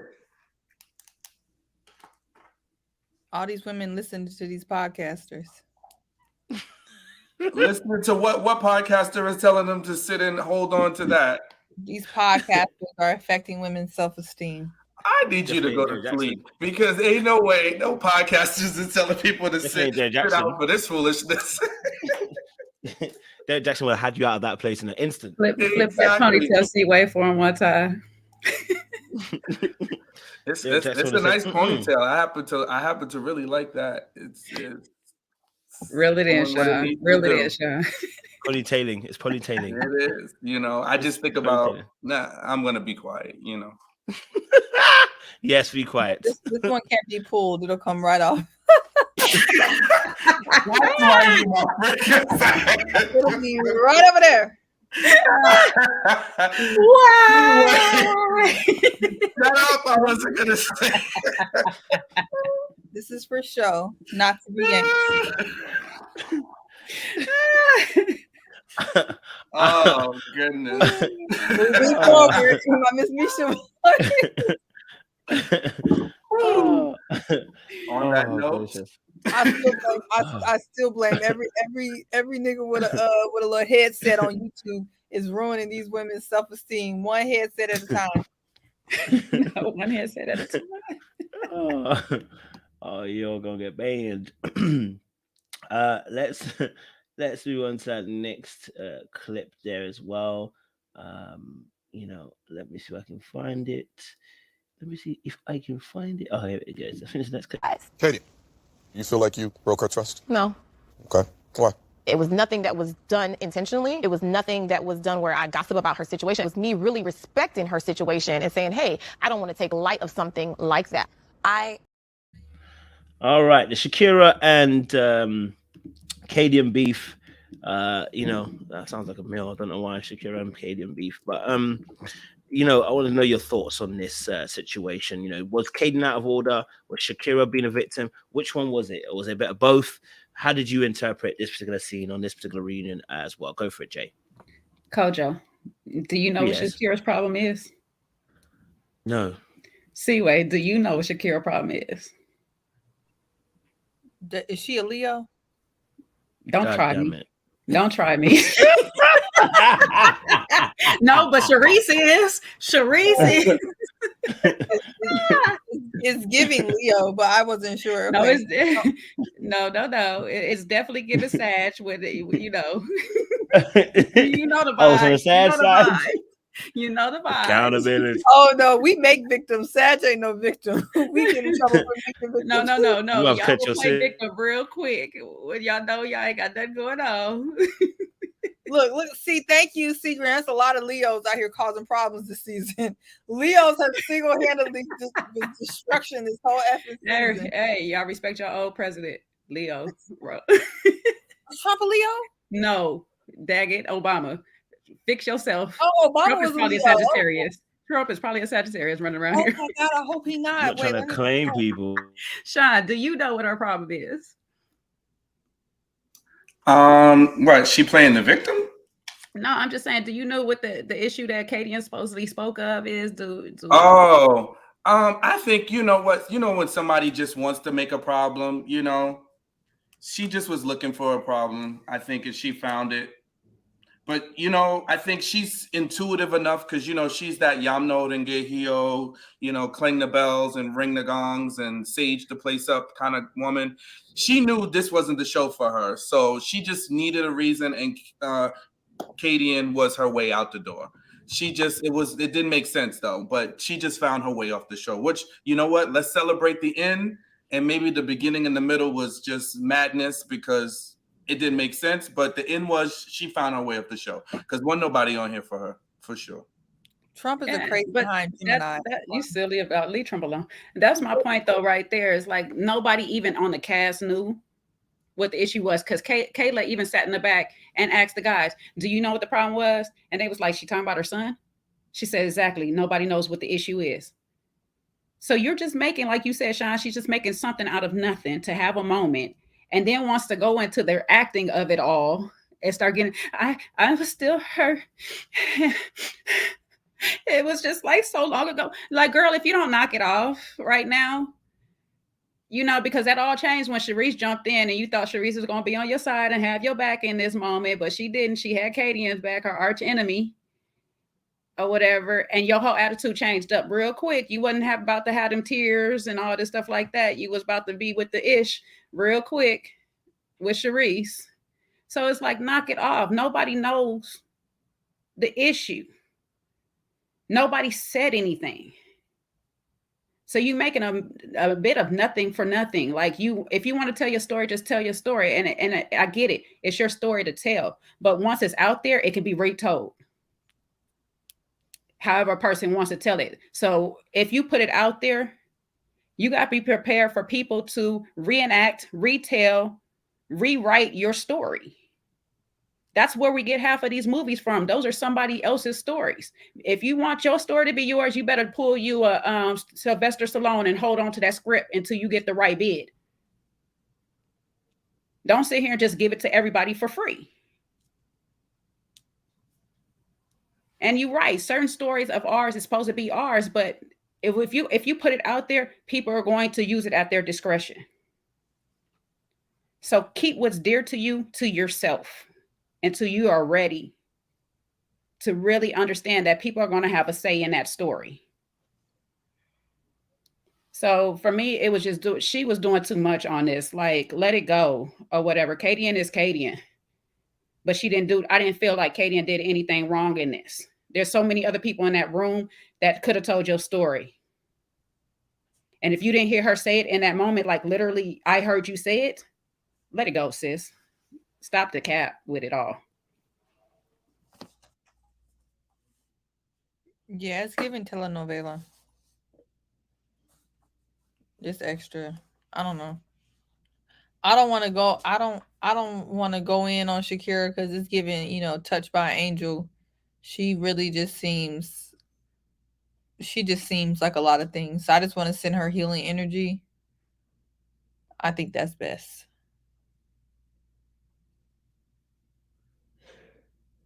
Sean. Not the telenovela and Touched by an Angel. How many genres are you gonna collaborate, crisscross? I'm dying. I don't want to rain on nobody. Like, she needs help. You know what I mean? Like, this whole thing didn't make no sense. And when I see things that don't make no sense, I'm gonna just try to tread lightly because It just don't make no sense. You know what I mean? The older you get, y'all, the folks who know who get it. We just gonna let's just see Shakira just hit some healing energy. Look, Numb your rank egg kill. C Perk said the heat of the night. Other people say Now we just throwing out some stuff.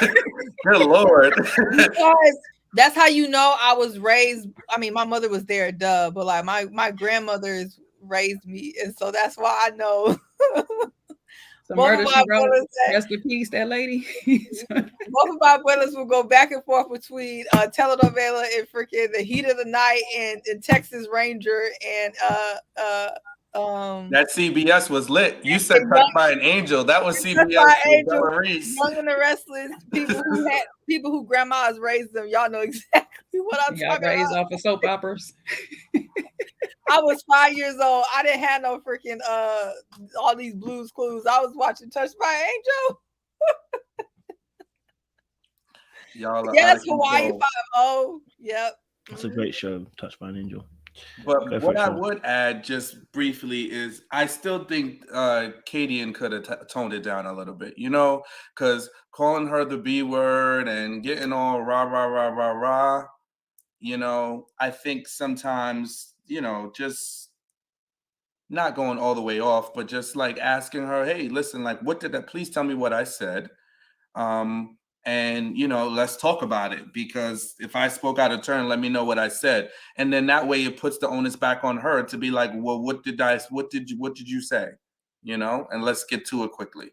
That's the only thing. I think I just didn't like that part. I didn't like her overall attitude, like the abrasiveness. Like that's why Katie and Charisse didn't get off, because they're very similar. You know, they're always with somebody, you know? And that's the part where they kind of lose me. But other than that, I'm not saying Kadian said something out of turn in terms of speaking of Shakira's situation. I just wish she would have handled it better when it was brought to her attention. I think she was annoyed though. I mean, I agree with you, but I think sometimes when people know you have an aggressive personality, they put their bull crap on you even if they're wrong. And this girl has been dragging this nonsense for literally the whole entire season. I'm pretty sure Kadian is fed up. She didn't have to call her out her name, but it's like, dead girl, you dragging it. You know what I mean? Like, I don't know how I would react to someone just dragging some nonsense the whole entire season. It was annoying. I was annoyed for her. I hear you on that as well. Hold on, my throat is gonna. Yeah, so Shakira Kadian situation. Yeah, I mean, I think Jay asked a really poignant question. She said, does anybody know what it is? None of us can answer that question, which means it wasn't really said.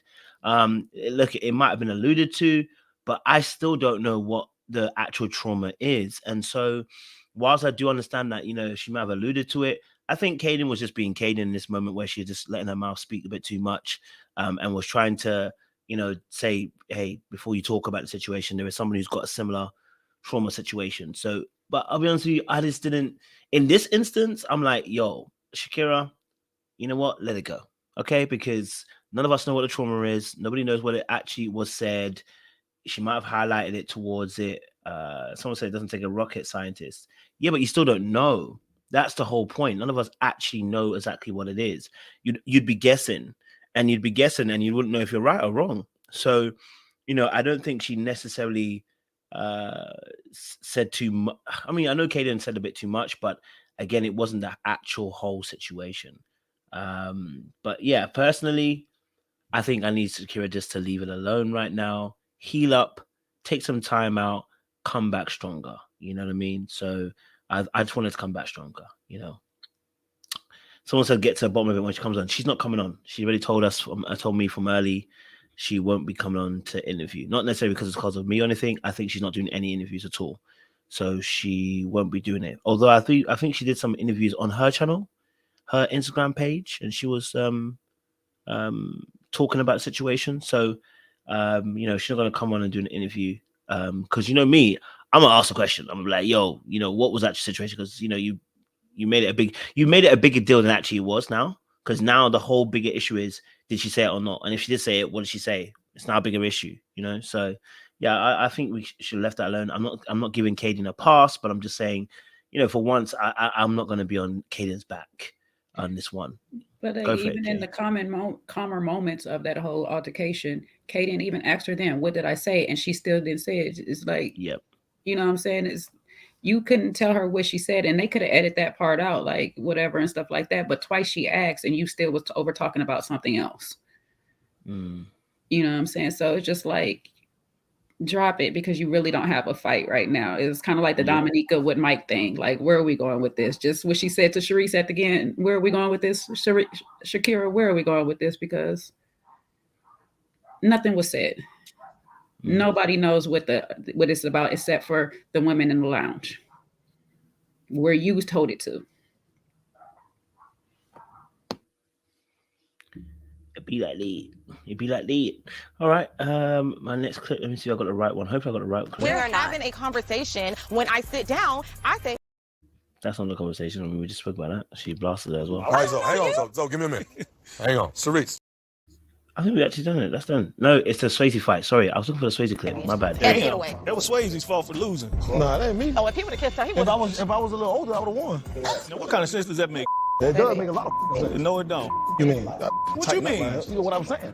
What you talking about? What I'm talking about. All right, we've discussed Zoe, so we already know about Zoe. I want to know what your thoughts are on Swayze though, because that quick to wanting to get into a fight at that moment was a little bit odd for me. Just a teeny bit odd for me. What are you saying, Sean? Just I have a quick question because now I'm confused. I'm reading the comments. You said Shakira's not interviewing or Kadian is not? Well, Shakira's not in. Shakira's not. Kadian, I did try to reach out to her, but she hasn't reached back to me since we had a conversation in Instagram. And you know me, I don't tell what people say, but I can tell you the gist of it. She just gave me her point of view. You know, this was early on in the season, and I told her, like I tell everybody, the edits don't edit you out. You are how you are. That's it. You know what I mean? And I have since messaged her say, would you come and do an interview? I haven't heard anything back from herself yet, so we'll have to wait and see. It's been a few weeks. I don't know if she'll actually do an interview. That would be a good one. I hope she does. I hope she does too. You know, hope she does too. But she can still get a review here and there if she needs. But what was your thoughts on Swayze trying to fight Zoe, or at least trying to, you know, get himself prepared to fight Zoe? What's your thoughts on that? I'm not sure what they were talking about. It started from the kiss. I think they were like tussling around the Kayla kiss, and I think they were like, I'm just trying to understand. That's another mystery to me. Like, I don't understand how it got escalated so quickly. It was like that escalated quickly, where they were talking about, and I guess Swayze was saying like he could have had a kiss, or I really didn't understand it. But then it just became, you know, like when guys argue, it's like, all right, so it's on the argument's only gonna go but so far, you know, especially if somebody's a hothead, and they both seem to be a little hot-headed at that moment. But I didn't really understand what the whole thing was about, what we fussing about, and why we talking about a kiss that didn't happen. Like, it didn't make sense to me. I think it was a little silly and a little juvenile. Any other thoughts, guys? I'm with you, bro. It was very silly. Hey, I can only say this, mate. How it went down, it just gives me that we didn't see something in the men's lounge, or something took place on Instagram, off air, somewhere else. But this is like, it's deeper than that conversation that they were having, because it was just one tone of energy that I heard that changed, and it was everybody ready to take off a jacket or whatever and stuff like that. So we're not privy to what the real issue between these two is, but there's something that happened and transpired over the course of them knowing each other between the two, where somebody tried to little somebody, try to son somebody or something like that. Because that's what the energy I was getting. Because we do know that Swayze is the younger one of the bunch. And when he made the comment, well, if I was older, so it could almost happen at that point of the bowling alley. Something was probably said from there and went unchecked for all this time or whatever. And this was just the moment that it came back up. And here we are now getting ready to fight over nothing. That's what I got. It was like really nothing. So unless they want to come up here and say where this stem from. It's another situation like Shakira. We don't know. We don't know what the problem is. See what? I mean, from what we can see, it's giving unstable and childish. But I agree with Jay. There's something more that happened in the background. But from what I could see, it just sorry, it's giving unstable. Thank you. So Swayze and Kadian both seem like they'll pop off from 0 to 100 real quick. I did notice that Zoe didn't look like he wanted to engage in it, though. He seemed less willing to engage in it, which I don't know what that really says, but Zoe seemed more kind of caught off guard by his energy. So maybe he's antagonized him in the past and Swayze just didn't let it go. I don't know. He also probably didn't want to fight on camera when he has these, like they said, $35 million apparently, allegedly. Okay, so weird. What I did find interesting of it though was when Kadian got into it with Sharice later on, Swayze was irritated. Where it was like she was trying to calm you down and stop you from going and all this stuff. Now you're irritated with them getting ready to, go heads with each other. So it was kind of interesting on that one. So I was just like, I wonder how y'all gonna do in further situations, because y'all seem like y'all gonna be trying to calm the other down all the time when you're out. Like y'all gonna be at the bars together starting fights with other people. So just like, I don't know how. I know there's love there and they in for it, but both of y'all got a little attitude problem that y'all need to check real fast, because this relationship gonna get toxic, because you're gonna either be fighting other people all the time for one another. Somebody gonna say something, he gonna get into a fight because you're gonna say something to a man, or a man says something to you, and this and that, and the whole bar gonna be fighting because of y'all. So I don't know. How low is this budget that Zoe can just blow off his obligations to be at the reunion? Like, is the budget that low? Like, do they not fear any of their contractual obligations? I just don't understand how, like, everyone consistently on Ready to Love completely disregards and blows off all basic contractual obligations. They don't seem to respect they don't seem to respect any of the clauses that they have. They don't have to show up anywhere. They can say what they want to say. They go on interviews before the episode airs. I don't understand it. Well, Zoe's got a $35 million portfolio, so he can be on his Kanye right now. I ain't talking to nobody that make less than me, so A $35 million portfolio of what?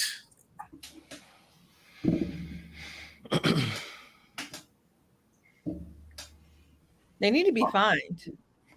Like they don't respect the process. I guess sometimes people get leeway and grace in it, and some of the things that they do. Do you know what I mean?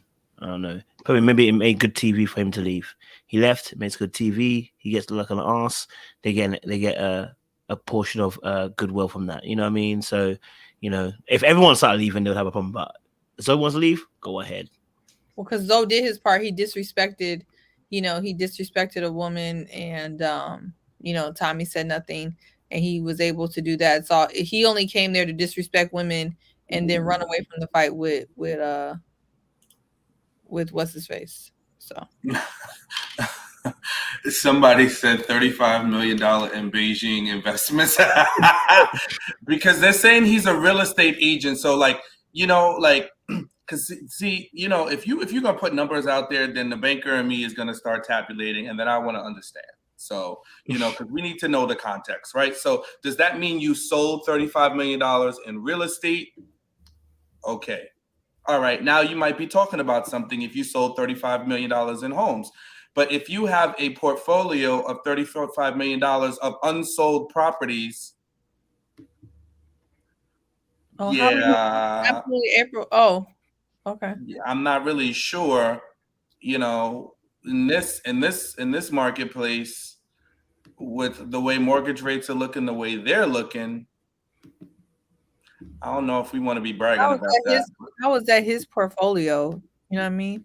I thought he was talking about like stocks, crypto, bonds. I don't know. But if he got $35 million in an account and he on Ready to Love. Right, Danny, we're back with that 401k in South America again.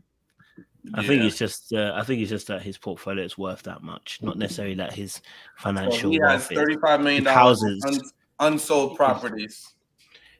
Probably, and maybe he's not even. It's not even his properties like that. But if he's maybe, you know, that he might be exaggerating the real estate agent aspect. He may be more of a what do you call those people that sell houses? A real estate agent.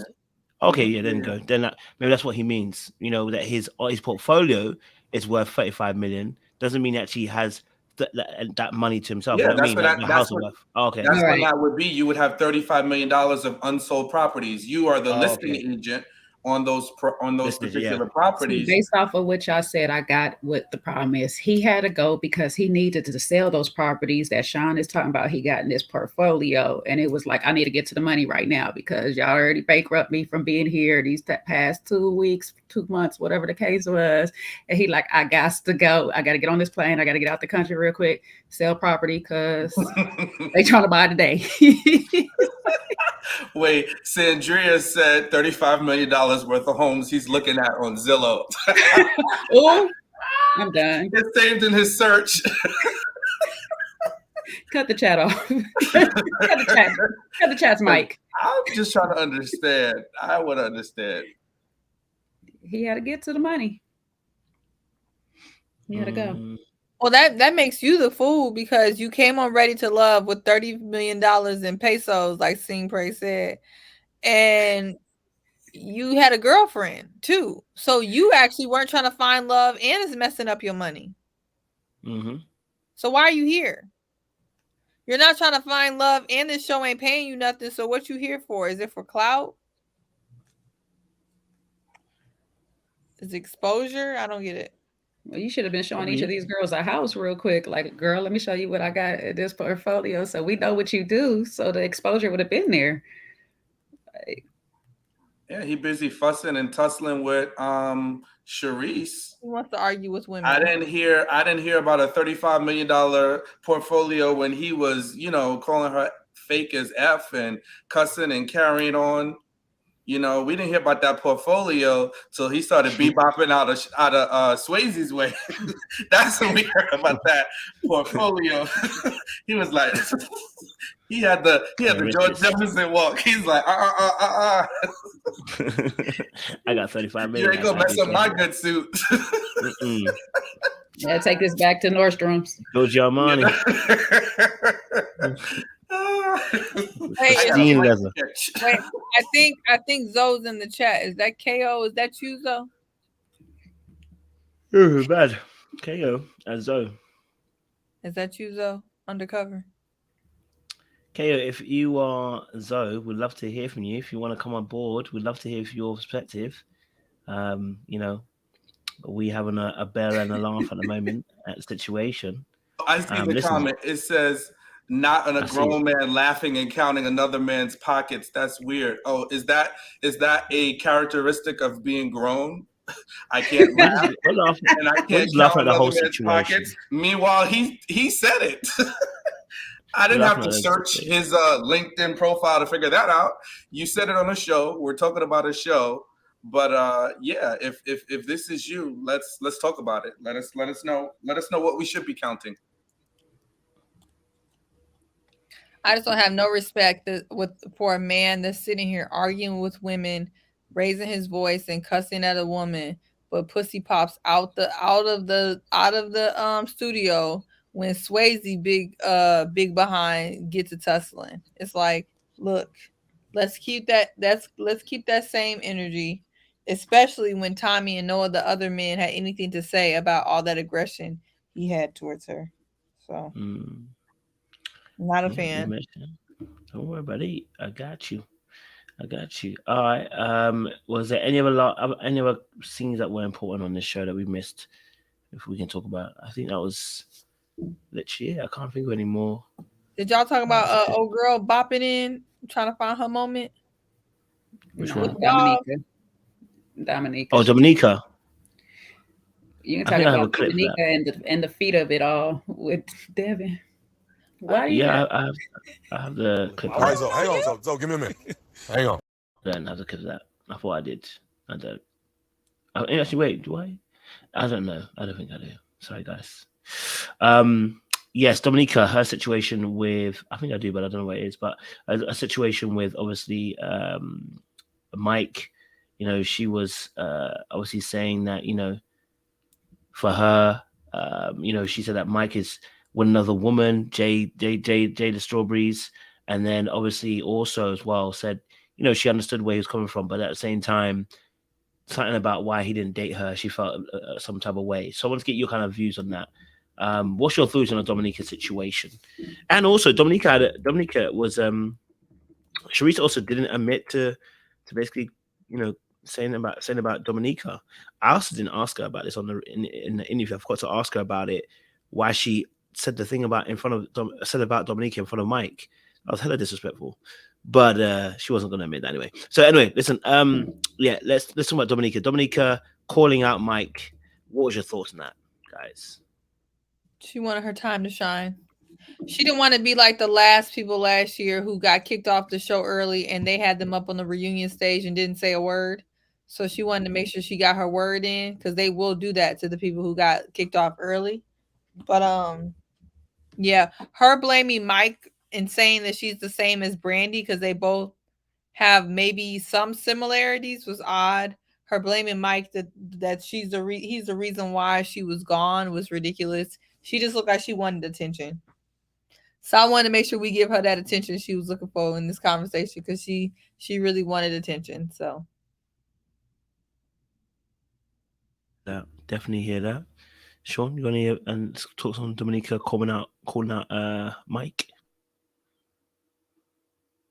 Yeah, I mean, I think we might have given her more energy had she not been all over the place, And I think what ruined it was that she started from a point about talking about comparing how she compared herself to Brandi. And then, I think she was feeling bad because the guys weren't feeling her. I think had she left that part off, because she just sounded like a wounded dove, and she could have stuck to the fact that, we could have got the real tea and found out who Mike is dating, because she's talking about he's dating somebody else.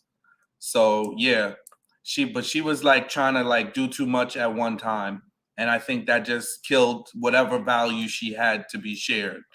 And I get it. She might have been, had her feelings a little hurt because she didn't get chosen. She got eliminated early. But listen, we know what they say about comparison. Don't do it. Don't do it. Don't start comparing yourself. No, you are not just like Brandi, because Brandi ended the show and you did not. So obviously there's some differences. And I need folks to, be self-reflective. I don't understand why. I guess I understand why it's so hard, but I need people to stop. Like, if you see that you're not getting options or things are not working the way that they're supposed to, and you see other people that are getting things that you think you should have, look at yourself. Like, stop aiming your weapons of destruction at other people. Look at yourself. There was something amiss. And this, April Love, that's right. And this is what it sounds like when doves cry, as Prince said. And that's what I felt like. Doves was crying when Dominica was talking. Unfortunate. Yep. I'm definitely with you, bro. She did too much for me, Dominica. I can't lie to you. I just think that calling Mike out, listen, hey, maybe Mike is with the J lady from Strawberries. I just felt like it was tasteless to call him out, because like I said, if he doesn't want you, he don't want you. It's really entitled to think that someone deserves to choose you just because, or at least give you a chance. It doesn't work like that. Men don't get the opportunity to just be given a chance just because they're a man. Like, there have to be some type of liking there for you, for that draws that person in. So yeah, I personally was like, Dominica, I need you to chill. I need you to leave that alone. Okay, leave that alone. Okay, because you ain't about to drag somebody into trying to like you. That's a level of madness, right? It is what it is. Any other things that happened on the show that you discussing would be important. I'm trying because I think I've gone through all my clips. So, oh, did you guys didn't get to have your say? What did you guys think of the Mike Kayla? I don't know if you guys actually watched the exclusive clip on OWN. I don't know if you guys actually have watched it, but literally Mike admitted to. I wish I had the clip. I don't have it. He basically admitted saying, you know, that if the kid was a kiss on camera, you know, was a kiss on camera, basically. When Kayla asked, What was it? What was it he said? Basically, he was saying that, oh, you know what, he's not kissing nobody that obviously has been kissing other people. And then he said basically that, yeah, he said that. And then Kayla was like, wait, hold on a minute, but you've been kissing me behind the scenes. And he was like, well, he said, was that on camera? He said, was that on camera? Yeah. Yeah. I don't know. It's probably still up on the OWN network, but you can only access it from America, it seems like. So I don't know. Yeah, I haven't watched it. I saw That's it. just F-boy energy. You saw it? That's what that is. That's straight F-boy energy. That's all. Yeah. It was just annoying, you know, because at the end of the day, he said what he said, you know, like, so yes, it just, excuse me, gives evidence that there was a kiss. He did. And we know it. So, but it still speaks to the fact that he does not want her. Right? So, and Kojo tries to put the ladies on, you know, we talk to the ladies sometimes and we tell, you know, what happens behind closed doors. Some guys are willing to do something different than what they're going to tell you in your face. So don't feel like that is your value, right? Don't feel like because we're willing to do X, Y, Z with you behind closed doors, are we claiming you in public? Are we showing you in our actions based on what you say you want? Is that what we are telling you and showing you? That's what's important. Because, yeah, he will play all day with her because she's attractive. She's sexy. Doesn't mean that he wants her for his love match. And it's unfortunate that, you know, he's going to string her along in that way because it ain't right. But her ego is making her think that that's something and it's nothing.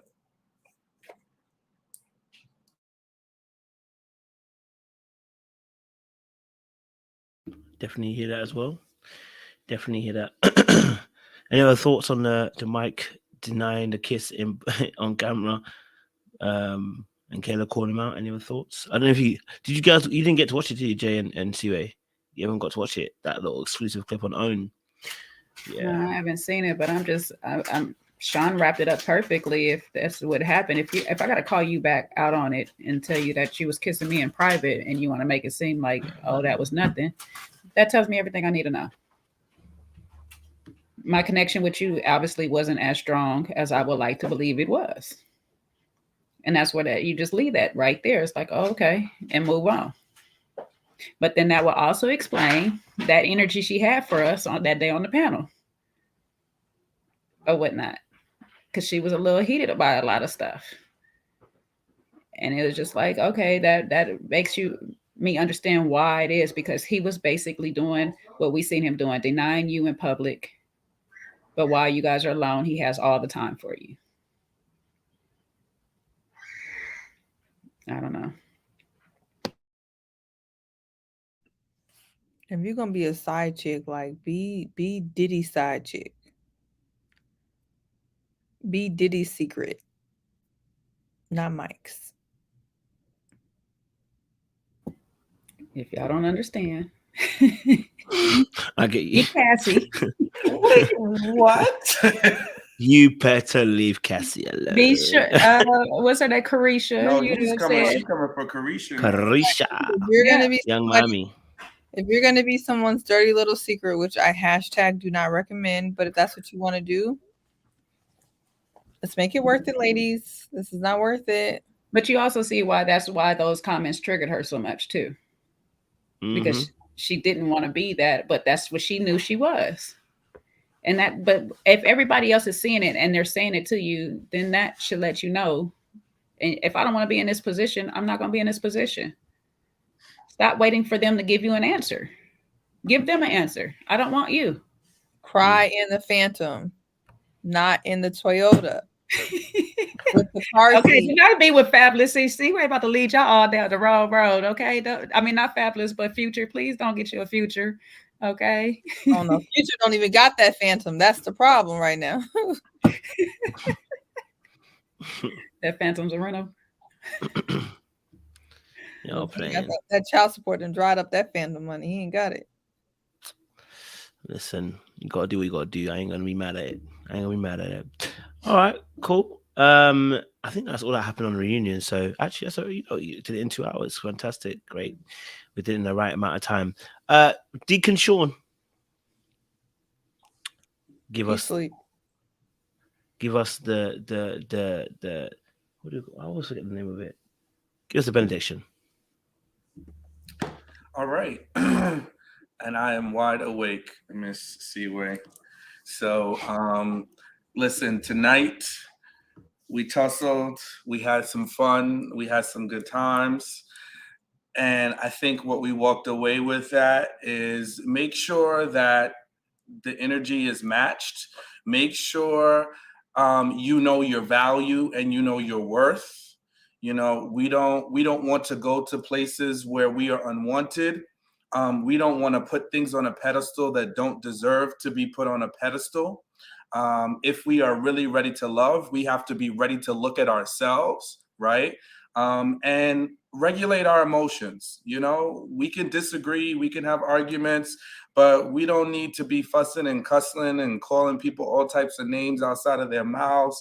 You know, that's what we're not going to do, right? And if we see somebody doing something in our circle, you know, let's call them out. Don't be afraid, you know, but if you always in the middle of drama, if you always putting yourself in the line of fire, you also need to check yourself as well, right? So just be cautious, self-evaluate, get to know you, and take accountability when you make a mistake, right? Saying I'm sorry, apologizing makes you actually stronger than it makes you weak, and it makes you better for the next time, right? So please, that's the biggest ask in being ready to love and ready for relationships.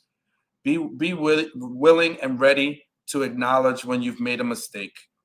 Back to you, Coach.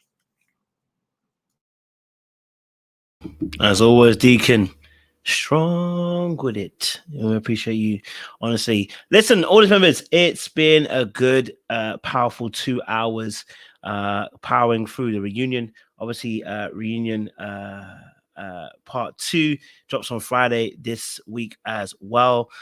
Listen, you know, we're gonna get the interviews through. I'm gonna get Jamala through for you guys. I'm gonna get Brandi for you guys.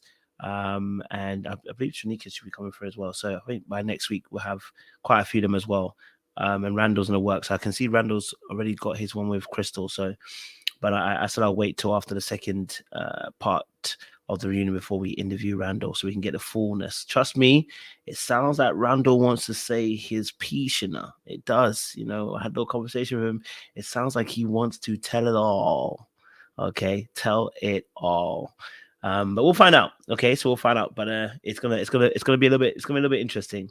But listen, if you haven't done so already, guys, I already said like to join the Patreon. I'm telling you guys, get involved, jump on the Discord so we can have more conversations after the show is done during the course of the week and stuff. Because you know you lot want to have your say and talk about what you saw and what you haven't seen and all that kind of stuff. So make sure you join the Patreon and then also join the Discord as well. It'll be good to have you guys on board as well.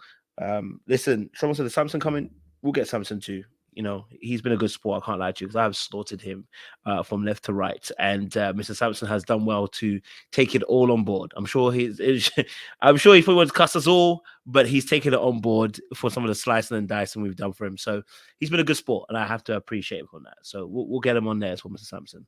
They want to know about Justice. Justin said he would, so I'm waiting. And Looney too, because Looney said she wanted to wait for Justice one to go through first before she does hers. So you figure that out. You figure that out. So yeah, there's a whole bunch of things that coming up in the next week or two. So yeah, it's gonna be interesting to see what kind of interviews are gonna take place and see what people are gonna say as well. So again, make sure you like it, you share, you subscribe, and you click on that bell button for notification of uploads. Once more again, Patreon, join it. The link is in the description box as well. I can see some in the chat as well. Jump aboard. You know, we want to have more conversation with you guys in those chats as well, and hopefully build that community over there. And it means as well we get to have more fun. Okay, all right, have more fun. All right, but listen, it's been fun. I will see you guys tomorrow. I'll do Love and Blind, and I think we didn't do Man at First Sight, so I'll probably try and pull off one of those. So I might do an early one for Love and Blind.